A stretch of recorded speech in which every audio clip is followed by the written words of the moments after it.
Good morning, good morning, good morning. Welcome to my channel, The Underrated Darkness. Yours truly, the number one grinder. And hold on for 1 second, please.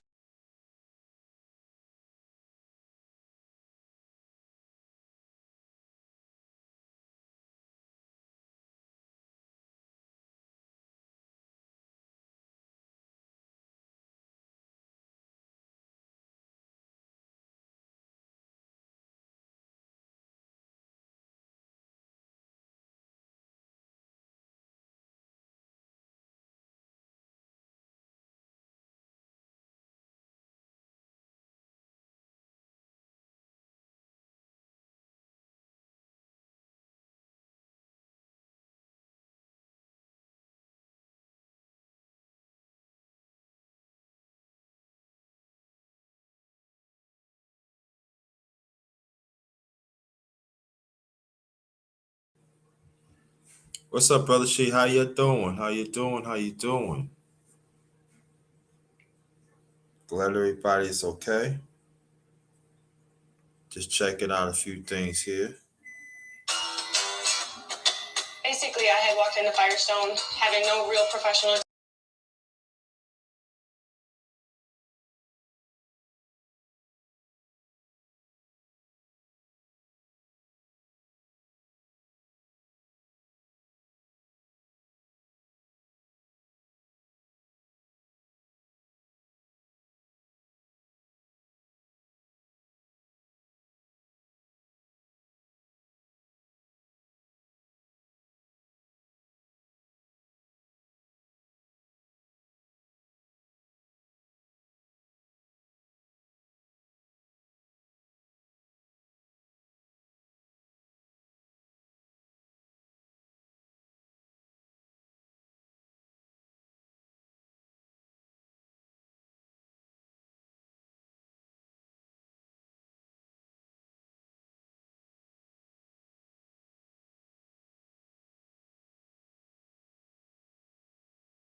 I'm back, people. I'm back. If y'all can hear me, press one. This is I'm just trying out something little new. This is hold on. I'm back. This is Morning Real Talk, Part 18, Open Panel. Um, this my channel is the Underrated Darkness. Yours truly, the number one grinder, one of the best kiss secrets on YouTube, the best of the business, the best of the business. Yeah, I haven't done this in a while, so the link is right there. Like I said, it's open link. Salute to you, brother. I see you in a while. Thanks for coming. Appreciate that. Appreciate that. Appreciate that. Let me say my prayers.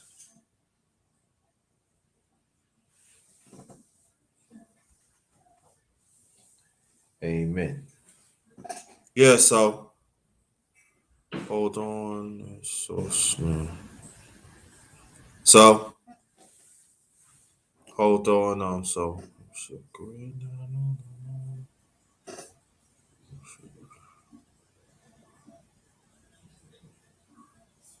Yeah. Yeah, this is first time. This no, this is really the second time I tested. This is real stream.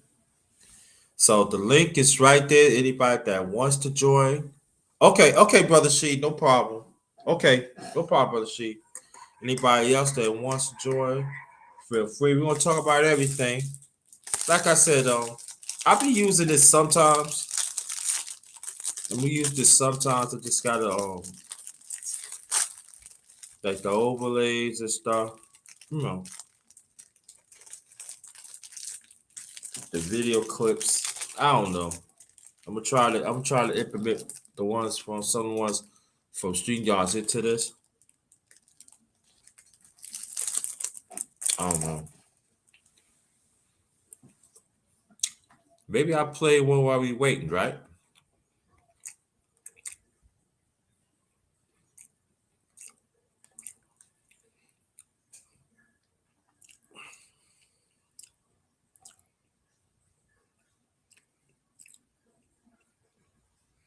Let's check out this video clip. Let's check out this one.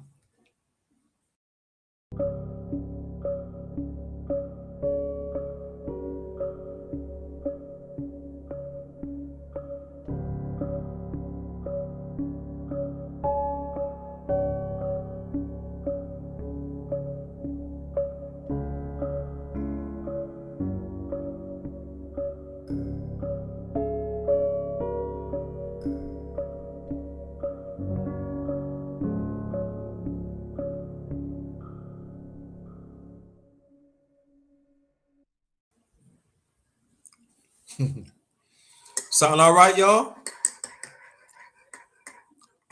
No.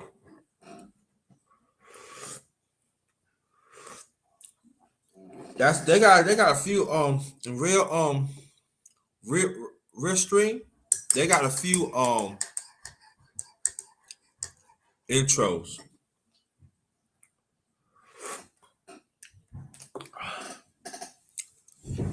Had my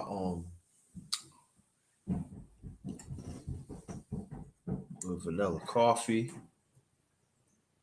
Have a few of that. Yeah, so I hope everybody's doing okay.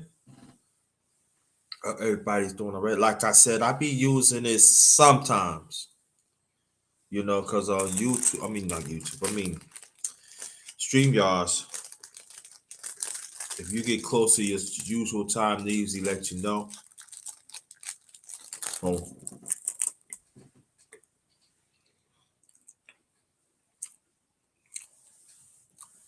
this one, I heard that you can use it for free. There's no limit time on it and everything, so it's good to have. Mhm.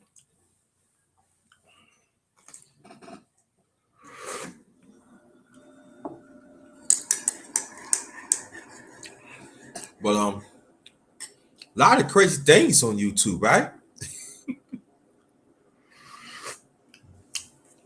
A lot of crazy things on YouTube. Well,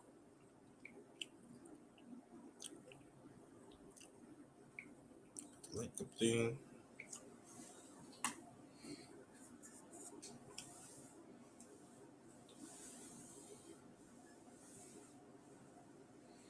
Yeah, but I'm glad everybody. I hope everybody's doing well.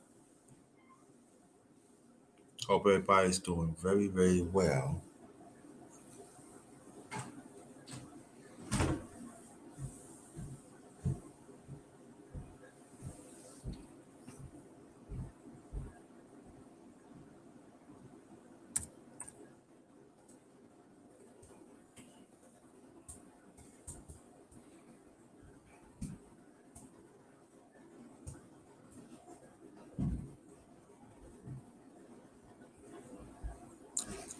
Oh, good morning, Silks. How you doing? Um,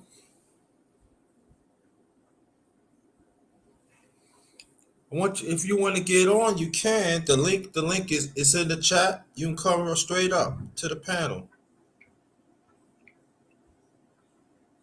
if you want.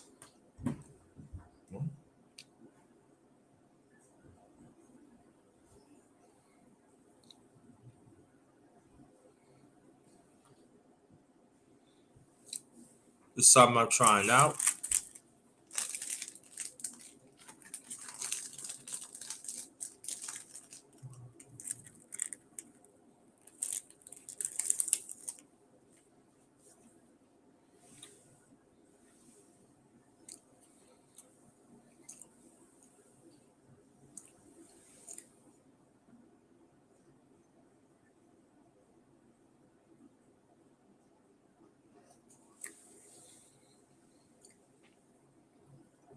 Yeah, but like I said, there's a lot of craziness is on YouTube.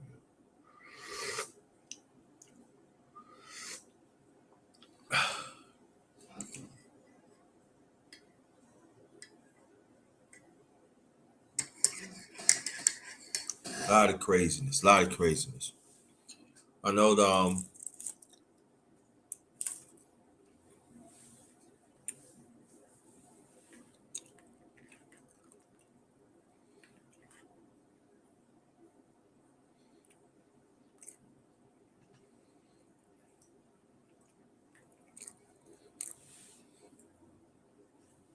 like I said, the link is in the chat. Anybody wants to get on, come on in. You know, the matter, deal with the Haitian brothers and sisters.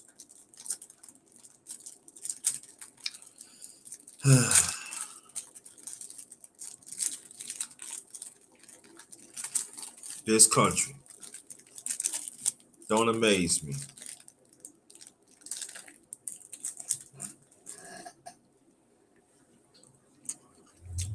Shout out to the to y'all, the one that sending y'all condolences to me, for my family, for my late second oldest brother. It's very much appreciated. Very much appreciated. I appreciate that. Yeah, but shout out to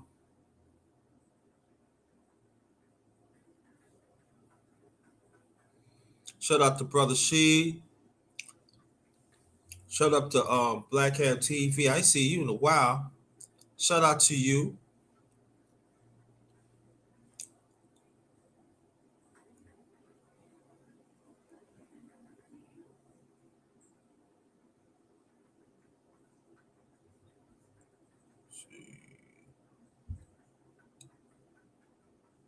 Good morning.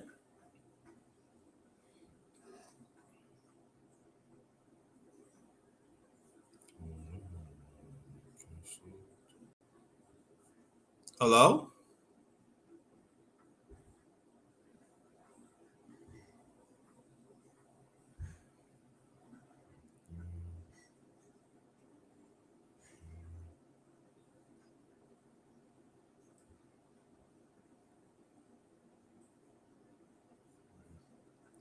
Hello?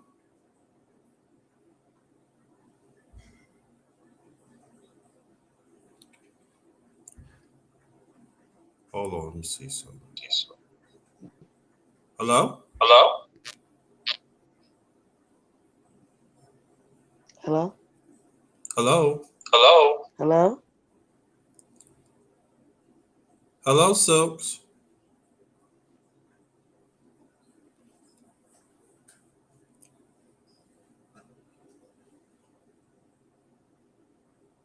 Jeez,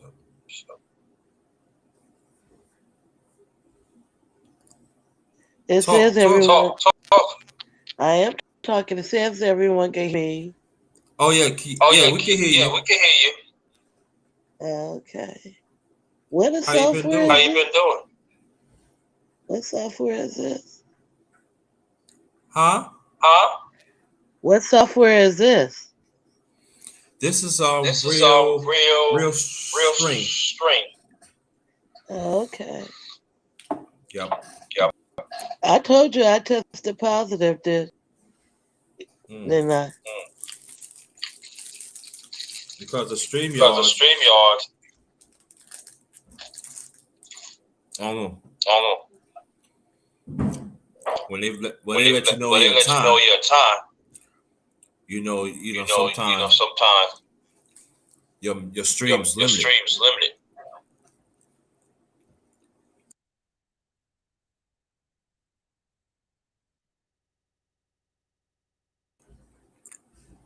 Yep. Yep. How you doing? How you doing? I'm all right. That's good. That's good. I said, when I talked to you, had I told you I was positive, or just my family? Tell your family. Tell your family. I didn't tell you I tested positive. Yeah. No. No. Yeah, I got my results. Oh I had man. took 2 tests. One was negative when my first family first got sick, and then I got my results. I took it again, and it came back positive. Oh, okay. Okay. So that means you gotta So be that means you got to be quarantined quarantined for like for 10 days. Huh? 10 days, right? I've already been quarantined because they quarantine you when your family, if you're living in a house with people, they quarantine you for that. Okay. Now I'm gonna get quarantined again for me until till my test comes clear. My positive test come clear. Oh wow. Oh wow. I'm all right. I hope I don't get no worse than what I am. I only sound like a little hoarse. Now my voice sounds terrible. My beautiful voice.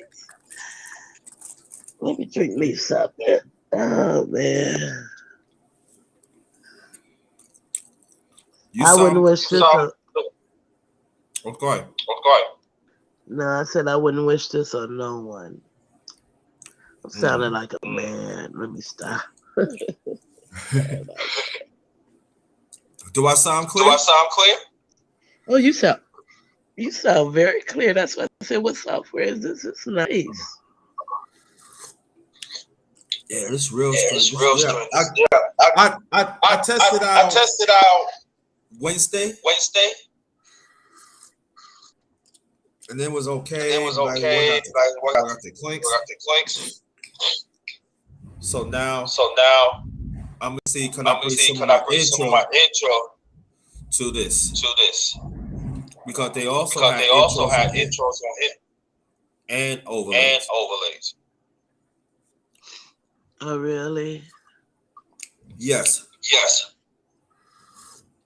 I thought I was I feeling better. I played the I played intro the intro about a good 5 minutes good ago. 5 minutes ago. It was like It was like 30 30 seconds. minutes, 30 seconds. Yeah. Yeah. Oh, turn on my Turn on YouTube. my YouTube. I don't think I had I don't mine think I on. have mine on. Who mine? Mine's is on. I think Hold on, let's see. on. Let me go see if mine's is on.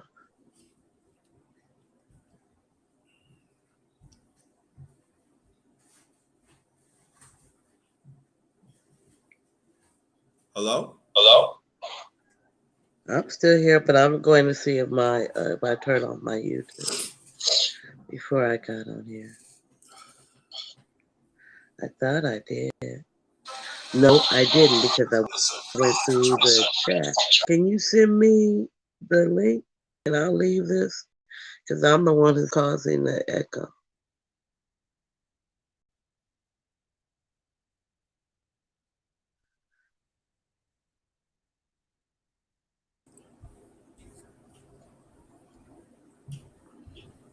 Hold on. Hold on. Did you cut off your Did you cut YouTube? off your YouTube? No, I can't cut off on this. Well, let me see. Let me try.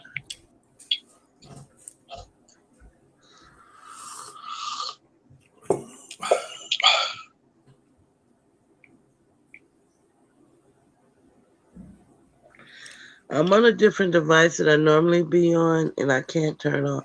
You're gonna have to send me a link. I'm gonna drop out because I don't want to cost no So you may interference. send So you may do you send may Yeah, send to it your to my mobile? to your email or mobile? my text. No, Okay. don't send it to my text. Send it to my Oh, email. Oh, email? Okay, I email? got you. Okay, I got you. Okay. All right. All right. OG, what's good? D Hodge in the building. Dice, thank you. Dice TV. Appreciate that. Thanks for coming. The link is in the chat. If anybody that wants to come on, the link is in the chat.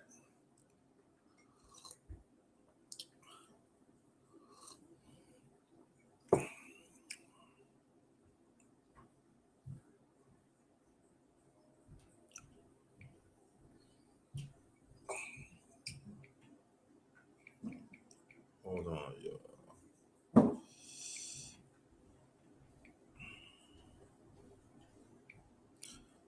If I sound clear, if y'all can hear me, press 1. If y'all can hear me, press 1.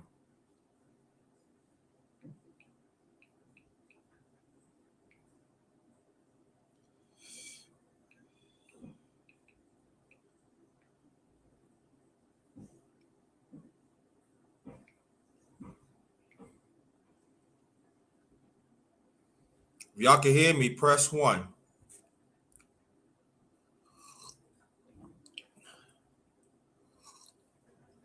Okay. This is like the second time I tried this out. So,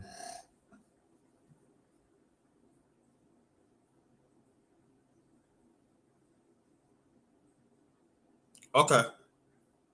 Thank you. Appreciate that. That's what I want.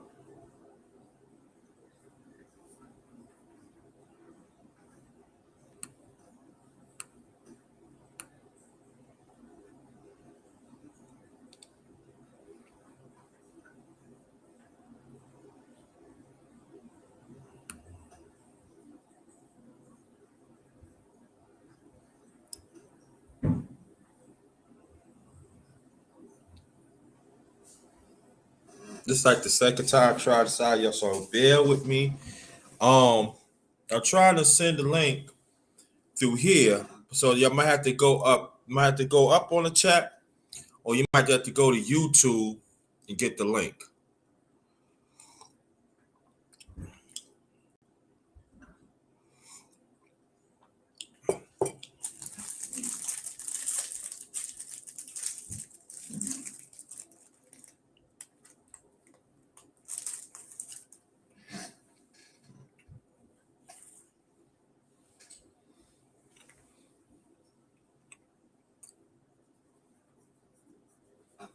Hope everybody's doing okay. Morning.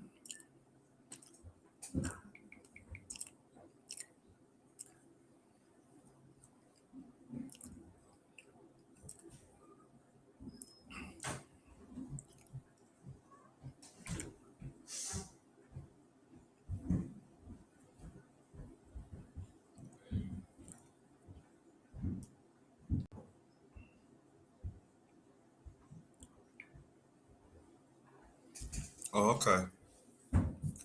Turn this back on. Okay. You back? Is this better? Yeah, much better. Much better. Mm-hmm. Oh, okay. Yeah, I'm back. All right. You can hear me, right? I can hear you really good. Yeah, Okay. Good, good, good, good. yeah. I'm just a little slow. That's all. I'm What you sounding put? a little better. I guess that's a morning voice. I Yeah. don't know. I don't feel well. You still got a nice voice. I wouldn't wish this on nobody, JT. Can't imagine. Can't But, imagine. but I don't know. I Right. still think they're telling the public the truth. About the virus. Yeah.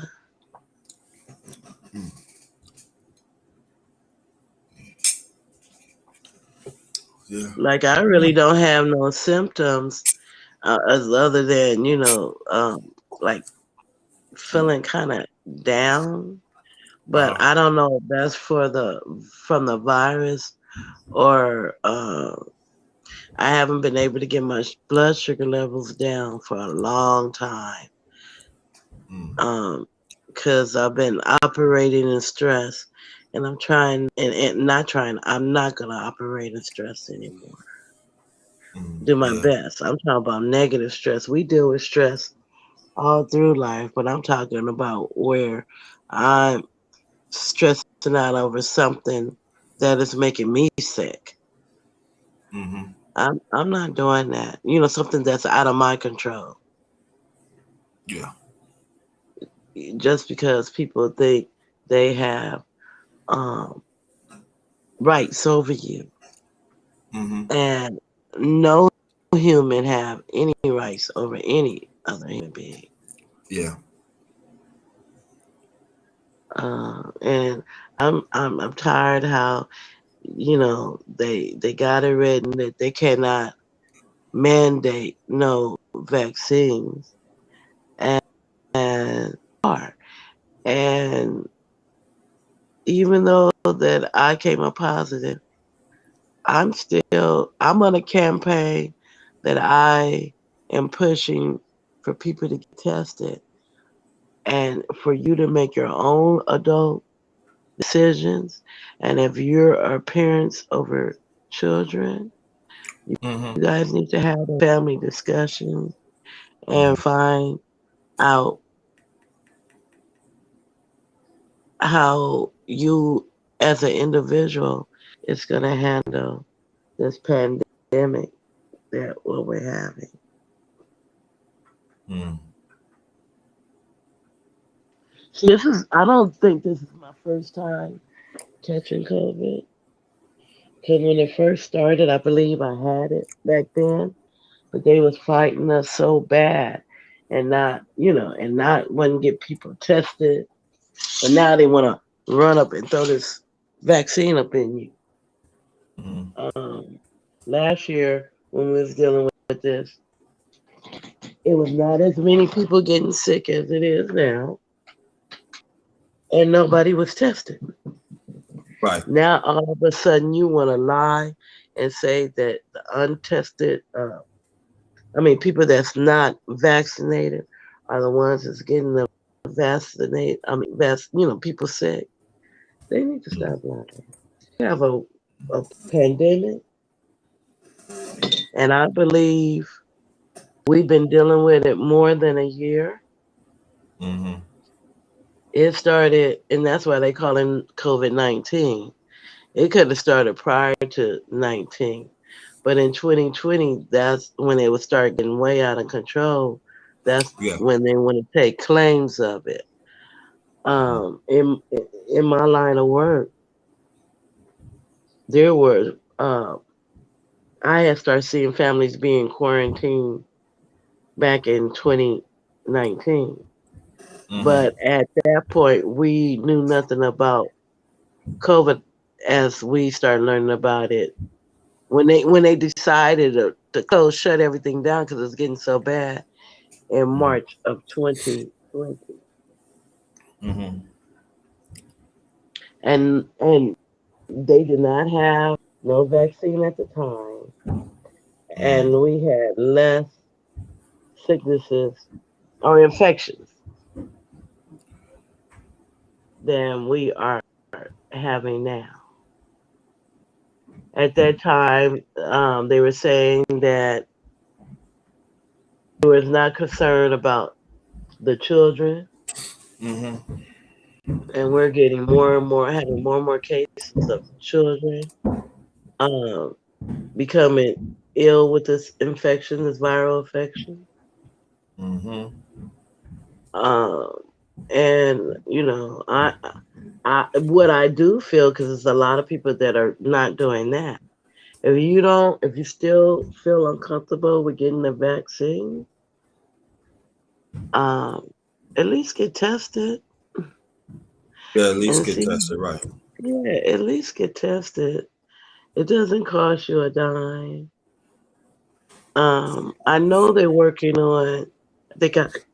They have to be, unless they slow down because they're trying to get everybody vaccinated, and they're going to try to prove that the vaccine works. No, stop that. You're not sure. You haven't done enough research on that. Um, so far, um, and I don't want to bring no gloom to those who are vaccinated either. Um, because one of my daughters, she had been vaccinated over a year now, and because she had to do it with her job over a year ago. They made them do it over a year, and so she's already been. Um, See, this is one of the symptoms with COVID-19 that I'm experiencing. My mind's like fogged up, and I can't get out clearly what I want to say and how I want to Mm-hmm. think. Um, and so that's one of they don't talk about that symptom as much as the fever. I never had a fever. Mm-hmm. I still don't have a fever. Um, but I am slower in my thought process and expressing myself. Mm-hmm. Um, and I don't know, but I'm going on this campaign of at least get vaccinated. If you're skeptical about the vaccine, because I am, and my doctor, because I've been in my doctor's watch just for other stuff, and my doctor told me the other day, well, I've been firing doctors, so I Mm. just hired a new doctor, Okay. and um, and he was see, I forgot what he told me. Oh, he said that those who are over, this is some information I want to give because we don't know about this. He said those who are over 50, over 65, and those who have the underlying conditions, like they were saying, that if you test positive for COVID and you just don't want to wait for it just to run through your body like a normal, hopefully it does, the infection, Mm-hmm. you can get the COVID antibodies. Mm. It's a shot that my family is trying to get me to go take. But I told them if I get worse off where they can't wake me up, then take me to the hospital to go get the shot if it's going to help me live a little bit longer. Um, but I believe it's going to pass through my body. I'm really trying not to affect nobody. I have an elderly, my mother's in age here. I'm aged to some. And so if I'm aged, my mother is definitely and Mm. she is still continuing to test negative. The family is going to rush and they're going to get her the vaccine if she stays negative through the weekend. Mm-hmm. I'm not putting my opinion on that. My Mm-hmm. mother was grown and been making decisions all her life, and her Mm-hmm. mind is still there where she can make her own decisions. She been wanting the vaccine, even though her mind is not already, it's not always there. She, in her mind, she think that because she got so many vaccine, other type of vaccines, Yeah. that she thinks that she already had received the one for COVID-19, and she hasn't. So on Monday, if she stayed clear over the weekend, and I'm trying to stay clear of her, quarantine for her, Yeah. that she will be vaccinated. And I would tell the people how, how it's working for her as a elderly person that been vaccinated. Right now, um, she's clear. Because after I got my uh, test results yesterday, Mm-hmm. we definitely took her to get um, tested. And so far she's still, That's good. yeah. Um, this bothers me because I'm one of the main, one of her main caretakers, even in this house. I'm the Mm-hmm. main person. Well, I'm her child. Everybody in this house is not her child. Mm-hmm. Um, and even though grandchildren love their grandparents and great grandchildren love their great grandparents, it's still, unless you grew up with that as being having like a, with your grandparent, like if your grandparent raised you. But my Mm-hmm. mother and father didn't raise my children. I did. Mm-hmm. And I did it with my husband until we separated. And after he was not in the relationship with me, I struggled with it by myself with the support of my family. And but still, my parents didn't raise my children. Mm-hmm. So so even though they love their grandparents and great grandparents and stuff like that, it's not the same when you're the child of the Mm-hmm. parent. Some grandchildren don't have that same relationship. Mm-hmm. And that's my mother. That's my, that's Mm-hmm. your grandmother. That's your great grandmother. She's my mother. So, and one day, I probably ain't gonna do it here on YouTube, Mm-hmm. but one day I'm gonna explain to you about my mother and mine relationship. And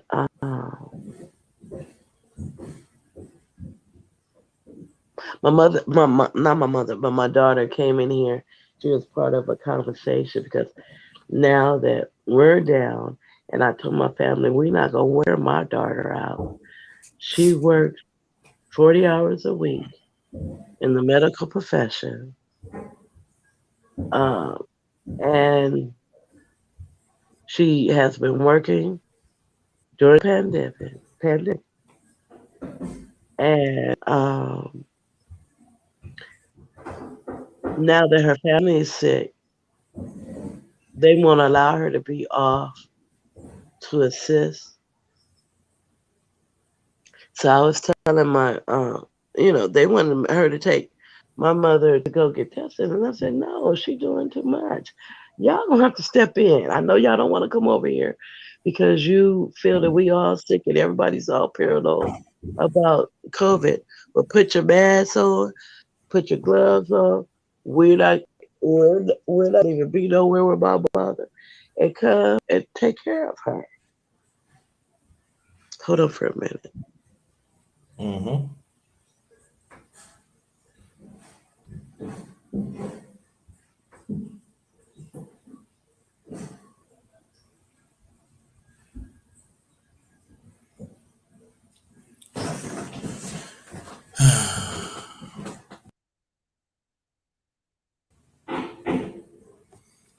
Sorry about that. Yeah, skill worker. Welcome to my YouTube channel, The Underrated Darkness. Yours truly, the number one grinder, one of the best kept secrets on YouTube, the best of the business. This is Morning Real Talk, part 18. We got the one and only Silks in it, Queen Silks for Cali, and just trying this out, y'all. Trying this out. Shout out to Information Man, brother Information Man. Um, Hello, information man. yeah, he's in the channel. He's still there now. So, like I said, if anybody that wants to get on, the link is in the chat. I tried to share it on here, but it won't let me share it to the chat. So I got to work that out. But if y'all want the link, y'all got to go to YouTube. That part to get the link, and I'd be more than happy. And I'm not gonna be up here too much longer because I think I'm stronger than what I am, Mm-hmm. and so I'm gonna see how much I can last. Uh, You mean up here? but guess what? You know what? I think that is helping my mother, and when I'm gonna start, I haven't been using the product, but I Mm-hmm. start my mother on the Gano Mm-hmm. over a year Mm-hmm. something ago. Well, it'll be 2 years in January, about a year and a Oh, half. And yeah. I think that Gandorma is what is keeping her clear. And I did drink some last night because I'm really not a coffee drinker, Uh-huh. but I did because I couldn't go to sleep last night. I was afraid to go to sleep Mm-hmm. because I didn't know if I was going to wake up, and I have to stop worrying because God is the one who brings me breath every day. And um, as a matter of fact, JT, I'm gonna just give him give a silence on our creator. So I'm gonna be quiet for a minute. Okay, no problem. Thank you. Yes, information man, get well to you. Now we're gonna bring brother Pierre. What's going on? Hey, what's going on, man? All right, man. All right. Just trying this thing out. I want to give that because every day I get up and breathe Mm-hmm. because our creator is the one that gives me that breath every day, and we take advantage of it. Mm-hmm. And we still need to learn how to breathe, take that time with our breath, Mm-hmm. um, to absorb it, to get it, because it's when you're breathing like that, it helps your oxygen too. That helps you with just everything. Uh, and so I got in here. I saw you was on, and I got on here, and I didn't take a few minutes to breathe. But I'm not gonna take up all the time. You know, we got this young man here with us, Yeah, and introduce. Okay, go ahead. No, finish. We'll finish. I'm sorry. no, and I'm gonna say, um, I, I want to hear from him too. Okay. Vaughn G. The link is in the chat, so you go up there and come up here, brother. You're more than welcome to come up here. The link is in the chat. The link is in the chat. I was trying to share it on here, but so for now, yeah, I might have to go to YouTube and get the link. What's going on, Bonnie Rose? How you doing? All right, go ahead, brother. Good morning to you and your family. Good morning. What's going on? All right, man. All right, just trying out this real stream. It's technically it's my second time. Just trying it out and everything, because StreamYards. they give you a certain limit of time. They give you a certain amount of minutes that you get on, certain hours. I mean, so I heard this No, okay. unlimited. So this I heard this unlimited. I just got to work the kinks out of that, man. It's gonna take me a little time and stuff. So I gotta put a picture on here and stuff. And they do have overlays, video clips. I don't like it. It's a little Right. corny to me, so I'm trying to implement my stuff from StreamYard to over here so I can keep it pushing. But that's gonna take a little time. Anyway, how you doing? I'm doing all right, man. You know, back to 100% game show Okay. host content, which starts tomorrow. Okay. Okay. You know, yeah, no more. There's no more of the stuff. I just had to make myself abundantly clear, man. I don't. Prince P, the game show hosts do not have appropriate conversations with females, opposite sex, at all. So, if you want, I just say, women, if you want me to cuss you out, or you want me to get ignorant with you, man, ask me about my heterosexuality, as far as how I get down in my conduct. I'm gonna have to let you know something. So that's the only reason I had to make that self abundantly clear to the audience. It wasn't even about the woman, uh, and I had to make that abundantly clear to the audience out here. I don't game on the world and the board to be talking about things that other content creators talk about. So I don't know about that. Don't want to talk about that. That's a private relationship between me and a lady. And I'm not coming in here being a Howard Cosell talking about play-by-plays with ladies I had in my past. So I don't get down like that. Never have, never will. I'm a gentleman. So that's all.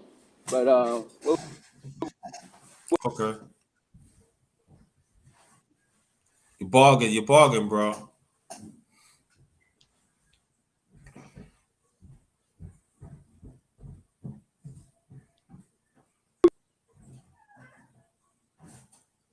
You bargain bad, bro. We can't hear you.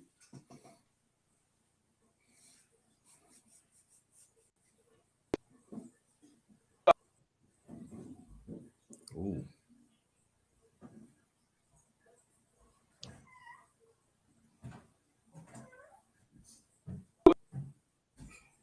Oh, you bargain bad. Can't hear you, but you might have to go. You might have to go back out and come back in because you bargain real bad. We can't hear you. Or you must be. Oh, you must be driving. It must be on a dead spot or something. Oh, okay. He gonna come back in. All right, Silks, you're back. Hmm? You can talk because he must. I Yeah, think. I'm here. Yeah. But So I what you thought the think young about? man. Oh, God. What I think about what? Hmm. What do I think about what? What you think about what happened the brothers sisters in Haiti? Well, I'm only hearing like I don't know the full story, just Okay. hearing like glimpse of it a little bit. Mm-hmm. Because like I Mm-hmm. said, I've been dealing with COVID-19 in the Mm-hmm. family since September 16th. And then my own positive test on yesterday. So I haven't really like been focusing on what's going Mm-hmm. outside of Uh-huh. my current situation. All I Okay. know is they trying to stop the black looking people that are claiming, I mean, the black looking people, they're giving them a harder time. And even though they always been talking about that southern border, they Mm-hmm. want some of the Spanish people. They want some of those people to come in here because it counts towards their numbers. Because a lot of them Mm-hmm. don't put that they're black. They put that they're Caucasian, and they Yeah. don't put that they're Latino. Mm-hmm. They just go on to the whole realm of being Caucasian. Um, Uh-huh. but rather, if they look at us and if and if they have to fill out the paperwork and won't let us do it, they will automatically put us down as black. Mm-hmm. Anybody. So I think it's like maybe an injustice of how they're doing the Haitian refugees or the ones that's dealing with a natural disasters. And I heard they go and they have a national thing that they kill their top president, the top person, Mm. Yeah, I heard that. Yeah. and Haiti is a country that is very rich. They shouldn't have the can't even talk, the uh, poverty that they have, because that's Mhm. another country that's very rich in resources. Yeah, it is. And it, Yeah. yeah, Good. go ahead, say what you was gonna say. No, no, you go and finish. No, I wasn't really, I'm not really saying too much of nothing. Yeah, I was saying I agree with you. And then, but the big countries be still with them for a long time. Still, very rich history. People. Like that. Yeah, I'm okay. Sister Bonnie Rose. Hey, welcome back, brother Pierre.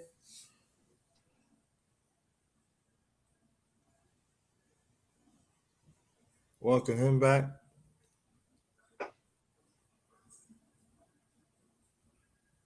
Can he hear us? Hey, can you hear him?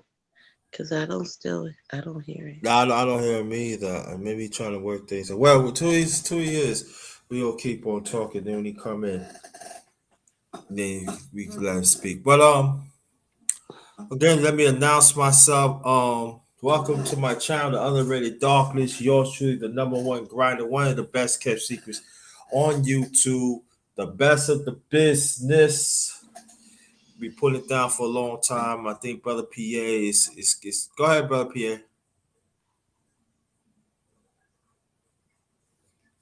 Yo, past the I had 40. myself on thing y'all Oh, was mute. saying. Oh, okay.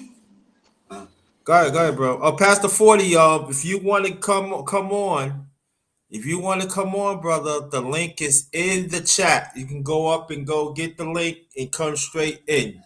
You want to go and get it in the chat because I'm trying to share it out here. Have a little trouble with that, or go to YouTube. You want to get the link in the chat. So you're welcome to come to chat. Go ahead, brother PA. Nah, I ain't got much seeing what's going on with what the topic gonna be. Oh, okay. No, we was talking about the brothers and sisters in Haiti coming here. You talking about the brothers sisters in Haiti? Yeah. Oh, Yes. okay, okay.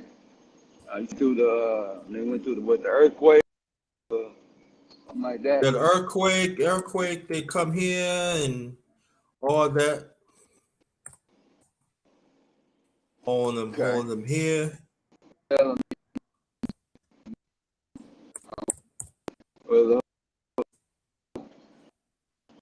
and all that. They just trying to where they can, but where they can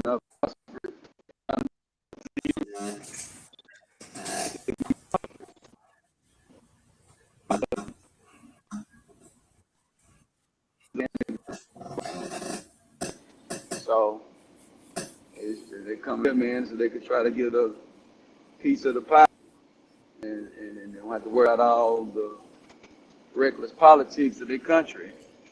So, got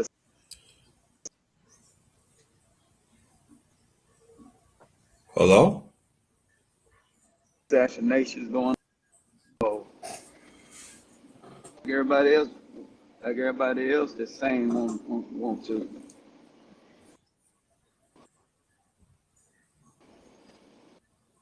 Mm, My okay. problem with America is that I don't like how they don't control that northern border.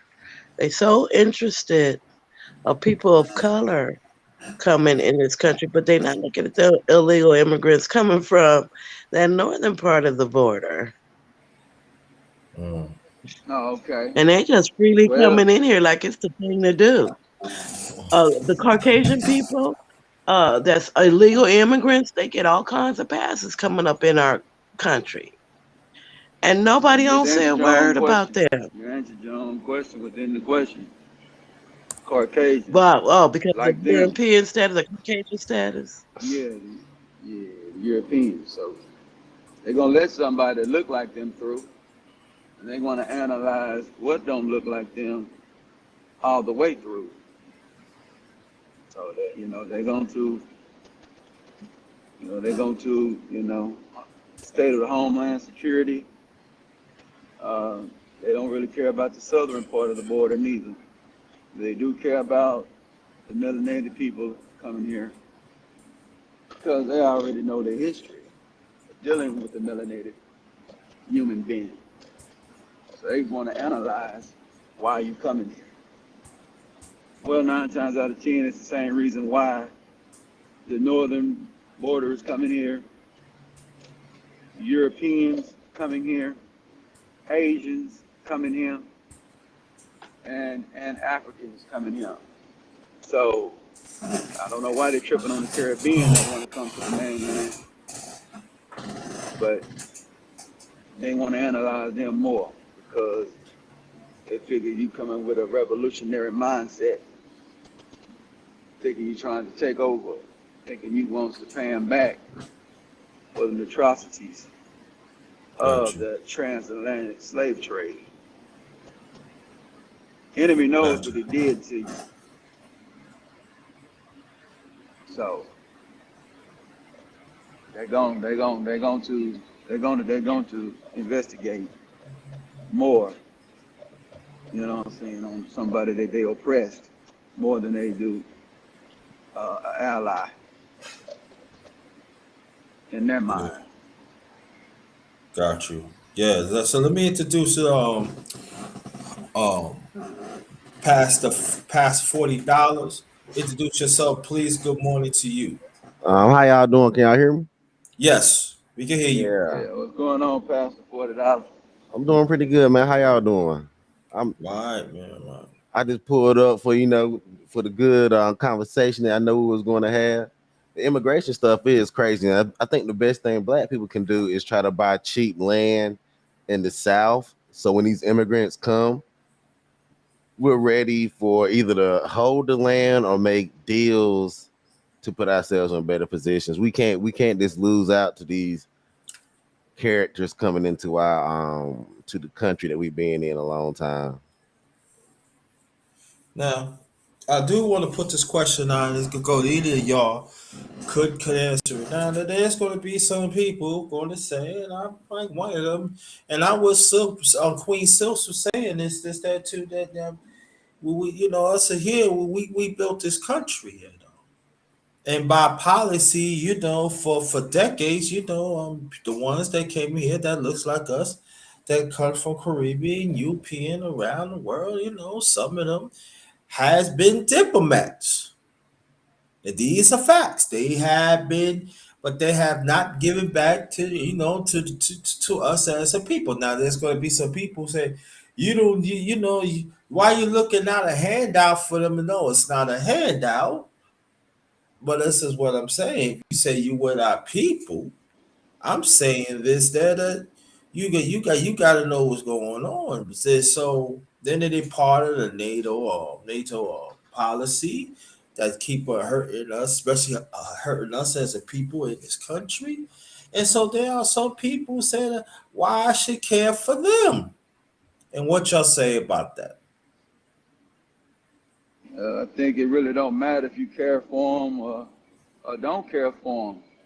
The powers that be so-called care for them. So I'm not in position to say I care about an immigrant or not. I don't. I don't. We don't. We don't. We as a collective, we don't. We don't play the political system correctly. So we do not hedging our bets in America like them other races do. or nationalities do. Perfect example. People get mad because the Asians end up getting the bill, but the Asians been cutting checks and for both sides of the ledger with the political system, the red and the blue, for over, and in 65 years. So, you know, and that money they were paying was leave you alone money. Uh, but somebody they claim that some people wasn't leaving them alone, so they went to them and say, hey, uh, you're gonna have to do this, this, and the third, or we're going to do, or we're gonna call the people that be when we have a thing called sovereignty, which they all do because they have a land, they have a land of their own that they claim, right? That they of. So America had to go on and pretty much admit to their will because they've been playing the political system with the cash flow, you know, and a little bit of the voting, but more of the money. So When you that's really speaking of what it A- is. I was gonna ask the young man when he's speaking of Asians, which ones? I'm not gonna get into specifics of Asians. I am the game show host. So what I do is all Oh, of them, Prince P. because they even. So what I go by, I go by what the popular culture would put out. They don't make it Pacific. So Prince No, Vera, and this is no No, diss to you, because sister. I'm not gonna get Pacific because they're not getting Pacific. This is coded language no, because we're talking about delicate situations. And they said Asian hate. That's a thing called program that came again this year called Asian hate. So you that includes whatever Indians too. Asian hate they talking about, and all the collective Asians so-called put their money Hmm. together. no, because what This I this heard ain't the this come reason from this, and this information came from Dr. Claude Anderson. If you just want to drop a name down, which I'll drop a black name down, you know what I'm saying? He said they've been doing no this, and they've been sitting back, chilling until something happened to them directly. Then they can step up and say, "Hey, you're gonna have to stand up on us. You're gonna have to write a bill for us now." Because they've been paying politically into the system. They hedge their bets. They don't care who's the president. They don't care if it's the blue the president. They don't care if the red is the president. They cut equal money to both sides. It's Hmm. called leave me the F alone money. Well, all of a Yep. sudden, they say they're getting harassed. They're getting messed with. So the powers that be had to put the bill in place because they've been paying for a long time. I But we think they already learned. I, in the pay. Let's get to it. I Go think they ahead. learned from 9/11. If they, I think they learned from 9/11 because the Middle Easterners they tried to make a political move off Mm-hmm. the Middle Easterners and the Israelis tried to make a political move off 9/11, but there was a lot of pushback because of the after effect. And with this whole virus thing and people blaming them for that, they knew there was going to be an after effect, so they already had the implement. They already implemented that Olivia Pope money, that PR money. They already put it in there. Yeah. Mhm. Yeah. See, that's no. what they The did. reason They why had I they, had they asked that question, Mhm. the reason why I had asked that question, because I just recently heard that the Eastern Indian Asians, those that they're going around and claiming our money, our set aside money that's been set aside for us. They putting in their bids and they saying that claiming they're our black. money, but they did. No, no, I'm Nah, not talking the about the Indians, reparations. but the Indians are also under the Asian crime bill. That's just why I say Indians as Mhm. well. That's just why they're Yes. going to get paid as well. Right, but what I'm Mm-hmm. saying, I'm not talking about the reparations. I'm talking about our set aside money that is for us for conducting business in America. The rumor is out that we're not putting in for these set asides. The Eastern Indian Asians got wind to that. Now they're filing for these set asides and saying that they're black so they could get this money. because there's the rumor is that we're not applying for them. Mm, We're not taking advantage of it. That's what I'm hearing. that's probably true. We're not applying for grants or anything. Then Martin Luther Good. he was talking back because he basically telling you that he didn't stand on black or the minority code. Again, I go Anderson on Anderson.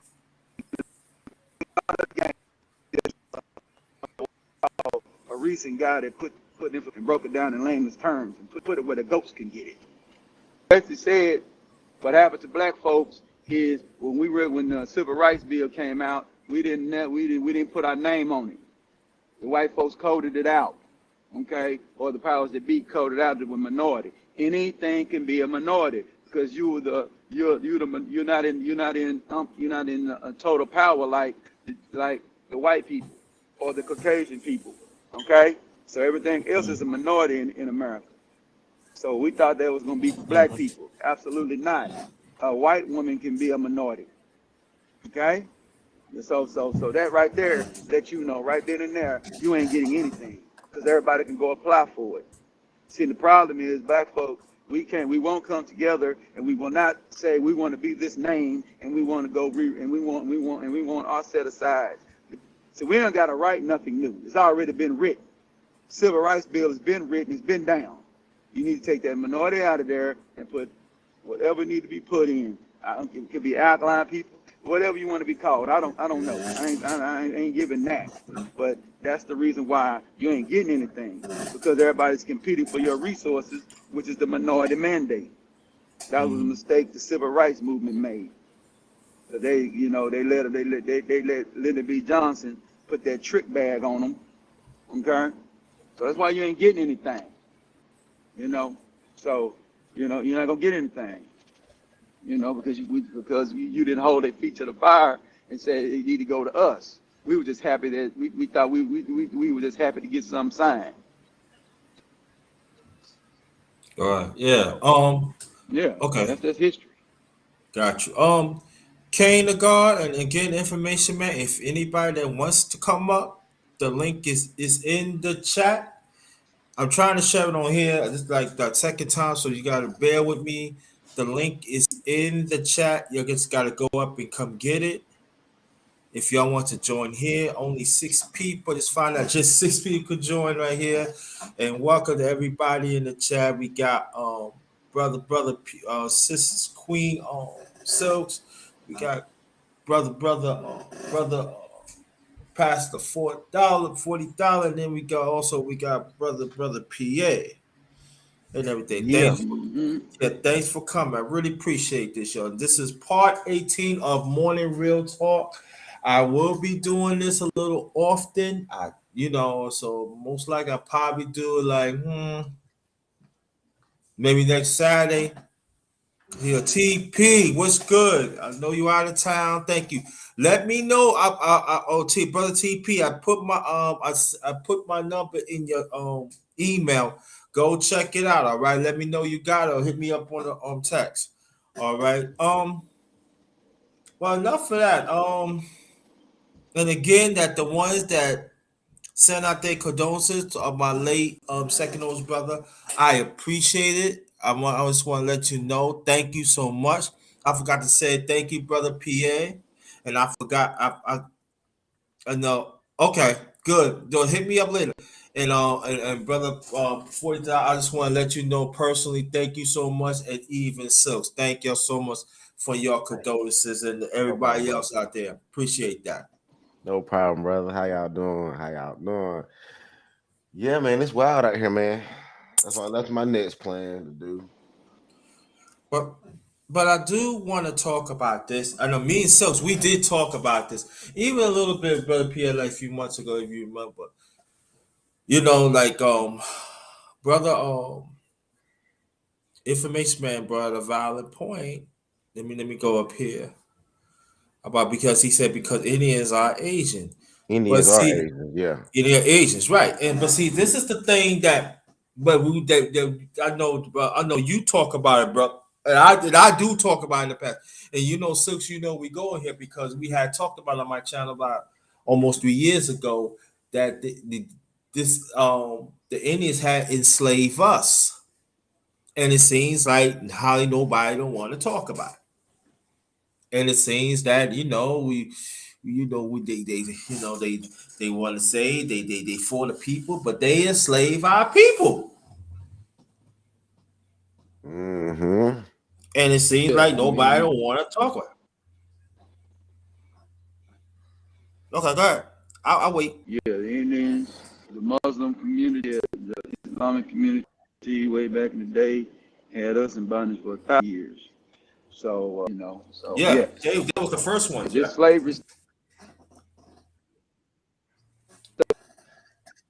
started by the old people probably would say like the Persians, you know. yeah. So, and I know me since we talked about it in the past. Make sure to remember. But I'm gonna get back on this real soon. And me and Pastor, we gotta link up. We gotta definitely talk about this because it's not being talked about. But they said it's their land. It's so funny. They say it's their land, but we built it. And they just live on scot free. They got reparations. They said, I heard something say, "Oh, I don't get reparations." No, you got reparations. Mm-hmm. And all that's not. Yeah, y'all got reparations off the land that we built. And and I so had you breaking it real bad, brother Pierre.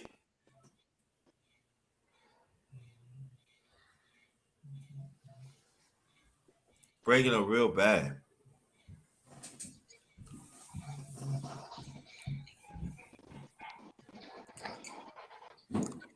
Y'all go ahead. Anybody else want to jump in? Yep, that's how it's going down. It's been going down like that. It's horrible. We got to get to it though. We got to get to it. And Thank the so God. Nice. no, go ahead, go ahead. Sorry. I just giving a shout out to Kane the God and the nice one. Oh, Yeah. King to God, thank you. If you want to come up, or you got. Oh, all right. I'm gonna plug you in, brother TP. But this is the thing that for me is this that they say they would our people, they fight for the policy, but they haven't. You know what I'm saying? My late grandmother was a Cherokee in the in North Carolina. Even my great grandmother. My mother comes from that bloodline, black, stuff like that. And I could say this that this is crazy that we don't want to talk about. Dr. Claude Anderson had broke down the 1865 treaty. Mm.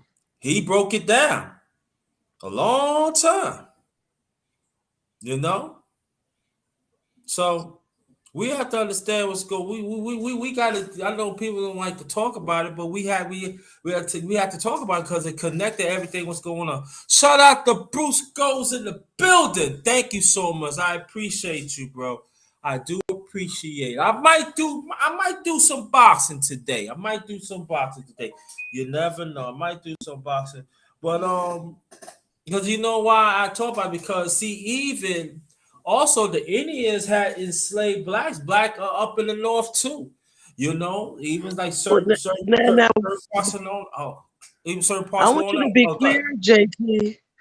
I need you to be clear. Are you talking now about the indigenous people that we called Indians because the reason why they start calling them Indians because they thought in their minds that they look like the Eastern Indians? You talking about the indigenous people that were here? I just want to get it clear in my head. That which group of Indians are you talking about? I'm talking about the ones that America say they Indians. I'm saying, are you talking about the indigenous people that was here in America already? Yes. Okay. The native. They changed it Yes, because okay. right. The ones that's already here, the ones that America had paid the money to enslave us. Yes. Okay, I was just wanting to get it clear of which The one we was, Indian yeah, you were the talking one we was talking about. So maybe you don't remember the one. Yeah, the Native American. Yeah, they enslaved. Yeah, and then the people said, "Oh, so it was no slavery was going, in America." Oh, I mean, no. Oh, yes, it was. Certain parts of Long Island, certain parts of New York. If you go to certain parts of Long Island, they had also had Indian names and stuff like that. So you past the 40, you can get into it and stuff like that. Gullah Wars. That's what you have those Gullah Warriors and everybody mixing up. Mhm. You had the Gullah and Geechee Warriors that was mixing up in the South and North Carolinas with them Indians, the Lumberdees, and different Indian tribes off the eastern and Carolina coast, which is I got to go back, get them roots together. Yeah, so but go more of the brother past $40. If you don't believe what we're saying, go you can pull it up. It's in the 1865 treaty, and also they had more treaties, that I knew throughout the years back 30, 40 years. Okay, even before 1865. It's right. It's public document. Yeah, but they trying to throughout the years, they trying to like take this out, take this out. But it is documented. It is documented. So we had to like, we better there's there we they something else. And then you got the whites getting in. They say they call like a $5 Indian, and they part of that's when. It's a mess. But y'all can go ahead, you know. Go ahead, you can talk. We can talk about something else. Anything y'all want to add and everything. And past the $40, I'm gonna reach out to you if you want to talk more about it on your channel or my Mm-hmm. channel or my channel. Definitely. You could be a special guest and stuff like that on Yeah, here if you definitely. want. Huh? Not always. I'm always down, to collab with the brothers always. Okay, yeah. I think we gonna I'm gonna reach out to you. We switch numbers, change numbers and stuff. We're gonna talk about it and because only six, only because six could hold here. So I most likely I'll probably you be the special guest, and then you invite your peeps, invite your Mm-hmm. family over there, come over here like that. I have it on my channel, and then you be the Mm-hmm. you be special guest and stuff. We collab on this and everything. I think it's very important. Okay, so anybody that want to add on here until do we want to talk? You bargain just a little bit, bro. You bargain a little bit. Okay.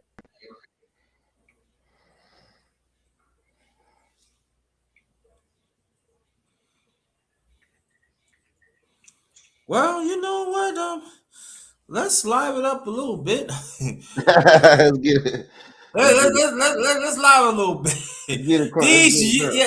yeah. Let's talk about these YouTube streams. Listen, this ain't no gospel. This ain't no gossip channel. We just talking about like Brother Gold Professor said, behavior. So Yeah, let's what's talk going about down?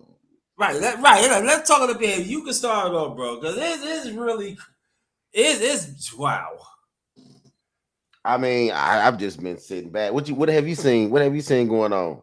I really don't really see that much, but I say that I'm gonna tell you what I see is that there are some people in this space want to be judgmental, but you want to hurt people. You figure Mm-hmm. you can call people out because you want to. But at the same time, you on these certain channels doing unnecessary things that you don't supposed to do, and that's hypocritical. Yeah, yeah. And I I mean, got a yeah, problem. I got a problem with that. Man been on. going, been going down. Mm. So I've been trying to concentrate on doing more like actual stuff that I can like make content that's real about. You know what I mean? Rather than Mhm. because it's getting wild out here in these YouTube streets. Yeah, it is. That's what, like, this is the time. I mean, anybody, any of y'all in the chat and even in the panel could get on this and everything. Hey, listen, let me put this out there on my channel before these fools gonna say something. I'm not projected to be a Mr. Goody Good Shoes or a perfect person, because I'm not. I got flaws to everybody else. Do I make mistakes? Yes, I do. But I believe that if you go after a person's reputation, they had every right to defend it. And I feel that, so that's why, like, We have sometimes people going after reputations out here in these streets. you know what I mean, man. I know. I've seen people, getting upset about stuff. You know what I mean? But I know people who go after actual reputations. Yeah, I'm telling you, you be surprised, I bro. You question. be I question a surprised. couple of reputations I had myself. I question like two people reputations myself. No, I mean, well, let me say not reputation. I mean, go after what they were all about. You know what I'm saying? At least let that person defend themselves. I found that there are some people, but there are some people they need to get called out too. So I'm a firm believer in that. That's what I'm saying. I'm trying to stay focused the best way I can. I'm still grieving over my second brother. I'm going through a few things, on that major, but I'm trying. I want to be focused. I want to breathe. I want to bring something. Still want to bring something, inspiration, to the space and everything. But at the end of the day, I am a human being. At the end of the day, I'm not a punk. You're not gonna, like, I'm just using me as an example. You're not gonna talk to me any way you want. You're not gonna deal with me any way you want, because you had this certain perception of me that I'm quiet. I don't know what I'm talking about. It just be many times I just don't want to go that route, because I think about myself to better myself and make sure my health. You said health is worth and stuff like that. Information I'm gonna get you in a few seconds, brother, because I want you to get into it too. You know what I'm saying? I'm in my life right now. It's all about peace with me. I'm still dealing with my brother, man, the advocate, and his pains. I deal with that because he was one of the few of my immediate family was there. Even like we have like certain differences, but he was there. I have a niece. That when she was born, that his first daughter, that he made me as a second father. So I got to make sure that she's okay. You hear what I'm saying? So she's worried about me, and because rightfully so, you're my second father, and so I do have things I deal with, but when I come here, I just want to help people. I want to whatever I have, I want to give to others, and that's what I'm all about. But there's one thing I would not. I'm not gonna let no man. I ain't gonna let no woman gonna punk me out. That's a no-no, because I wasn't raised that way. Information, man. Welcome, brother. Welcome. Well, hey, what's going on, man? Everybody on the panel. I just got a couple of words I want to say about the Native American. As we know, the Native Americans had a treaty with the United States. And then remember, this country was built on territories, not states. So you had different territories. And even though they came out with these amendments and what have you, because the Native Americans worked within sovereignty outside of the territories, they were able to engage in what we would call slavery as well. Now, let's get specific, because I believe in speaking about truth and getting to specifics. It was a lot of black folks like to pull Cherokee out of their mouths. Well, guess what? It was the Cherokee Indians that were involved in this. It was the Choctaw Creek Indians, Seminole. A lot of folks like to talk about the Seminole Indians as well. They were involved in this. It was 5 known tribes that owned black slaves located in the territory boundaries of the United States, residing in Indian territory in places like Oklahoma, which was heavily known for these sort of things like that. So when you talk about specifics, these are the specific tribes that had their hands in this type of play. Now, another aspect of this is that you did have black people who would escape southern plantations, and when they would escape, they would go into native territory, whether they knew or not, and native people would capture them into those tribes. And you had, over a period of time, this is where you get black people who say, well, you know, I have native blood and what have you. My family has done extensive research. We have our lineage in the Chickasaw, and what they would do is that when they would capture you and put you into their form of slavery, eventually you were allowed to marry into the family, which a lot of them did take on names and marry into these tribes. Let me just say that. And there were Native American who took on American names as well. A lot of people don't know that, they're not familiar with that. I was able to find it all the way down to my ancestor, who was a freeman, because that's really what we are. Any type of connection you have to the Native American, you are a freeman. And I was able to find my ancestor, who was actually in court, claiming the nation that he was a member of, as it relates to land. Another thing I'll throw on the table here is that the freemen who are still alive today, those who have ancestry to the freemen, because I know this well, when we try to make our claim for the benefits, you have other Native American tribes, or those who would say we're full-blooded tribesmen, whether it be the Cherokee Indians, who are doing everything they can to make sure that black people who have a claim can't get any of the because it's about money. So they won't recognize black freemans because it comes down to the money that Uncle Sam gives them that they don't want your black ass to get a piece of. I argued with a woman in California here that's a lawyer that was working in behalf of some of these tribes against the freemen. Didn't even know. I was talking to her. Next thing you know, when I got to talking about these issues, she got real upset about it. So what I'm saying to you black people out there, we got no friends. We got plenty of enemies. And even those that we would align ourselves with and say, well, I'm Indian, those who claim to be Native American, full-blooded, they don't want no parts of us. And then we got to keep in mind, you had the $5 Indian. So you had white people who began to call themselves Indian because they wanted to benefit from the economics that the natives were getting. And then, of course, this, because I'm going to be doing a story about this underrated darkness. This is how it all happened. When black people were already here in this continent, as they start bringing Africans over, what happened is they reclassified us. So you had black people that were natives all along, and they got reclassified into this word that we need to stop using, which is the N word. We went from Negro to nigga. Right. So they classified people that were already here into this thing called nigga or Negro, whatever they call that. And they lumped us all in as the same.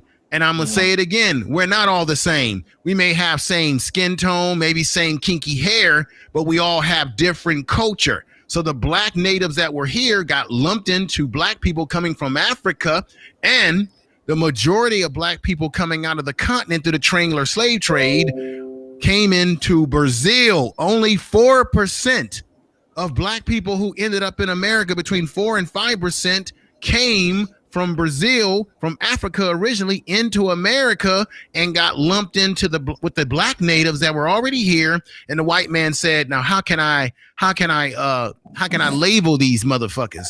How can I put them all under one bag and then take the goddamn bag and reclassify? There's I can't think of his name, but there's a dude, I think he was either from Oklahoma or Texas or one of these states, who actually was involved. His name is slipping me, but I'm going to be doing a story about this. He actually was involved in the first level of reclassification and trying to vaccinize black folks to the death. So that's all I wanted. That's all I really want. I gotta get off, man. I got some things I got to do today under Red Darkness, but I just want to get on there and say that when we have these conversations, we got to be specific as to what tribes we're talking about, because we don't want to lump everybody in. We need to find out who the specific culprits are. Oh, definitely. I agree on that, because I did talk about that. I agree. That's what I want. Those are the culprits that black people are running around today saying, I'm Cherokee, I'm this and that. Be proud to be who you are, but also know that you have enemies even within those particular tribes that we want to claim Right. that don't like us and don't want the freemen, those that can prove their lineage. And a lot of times when black people were brought into Native American tribes, we don't have a lot of us don't have our paperwork, because what they're doing today is they want to see paperwork or direct connection to a living grandfather or someone who's was a living ancestor. A lot of black people are not able to prove that because a lot of us don't have the paperwork. My mom, I know a lot about this stuff because my mom's a member of the Black Native American Association here in California, and she went through a ceremony, but the one thing that's held her back is they want to see more paperwork. Well, she was able to prove paperwork, and they still were trying to give her a hard time because they were shocked that she had that type of deep research. Mm-hmm. Because that means that my daughter, which is going to happen when she goes on to college, she will be able to claim those economic benefits because we got the goddamn paperwork. Black folks, we got to get our paperwork in order. We got to get our research in order to fight against this. The brothers were talking about Claude Anderson. He was telling us about this all the time. They don't give a damn about the black folks from Haiti. They care about the Mexicans who have been over there coming into our country left and right over the decades, because Mexicans, when they come over here or from these countries, they're not in unison with black people. They are working in the behalf of our very enemies, because a lot of them, like Scratcher said, they will claim themselves as white. However, we also have to keep in mind that sometimes our African and Caribbean brothers and sisters, sometimes when they come over here, they sometimes will look at us with a side eye too, because once again, people in this world are very tribal. So even though they're black, sometimes they may say, I'm black, but I'm Jamaican, I am Nigerian, and I'm not a Sakata. They have these words for us. You go to Ghana, if you're a brown skinned brother, they're gonna call you a brownie, a browno, a brino. They're gonna call you something that's they consider white. So keep, and this is not to say that all brothers from the Caribbean or sisters from Africa are not for us, but there are some that come over here, they eat off of us, they benefited from what we've done in our history, and then they shit on us too.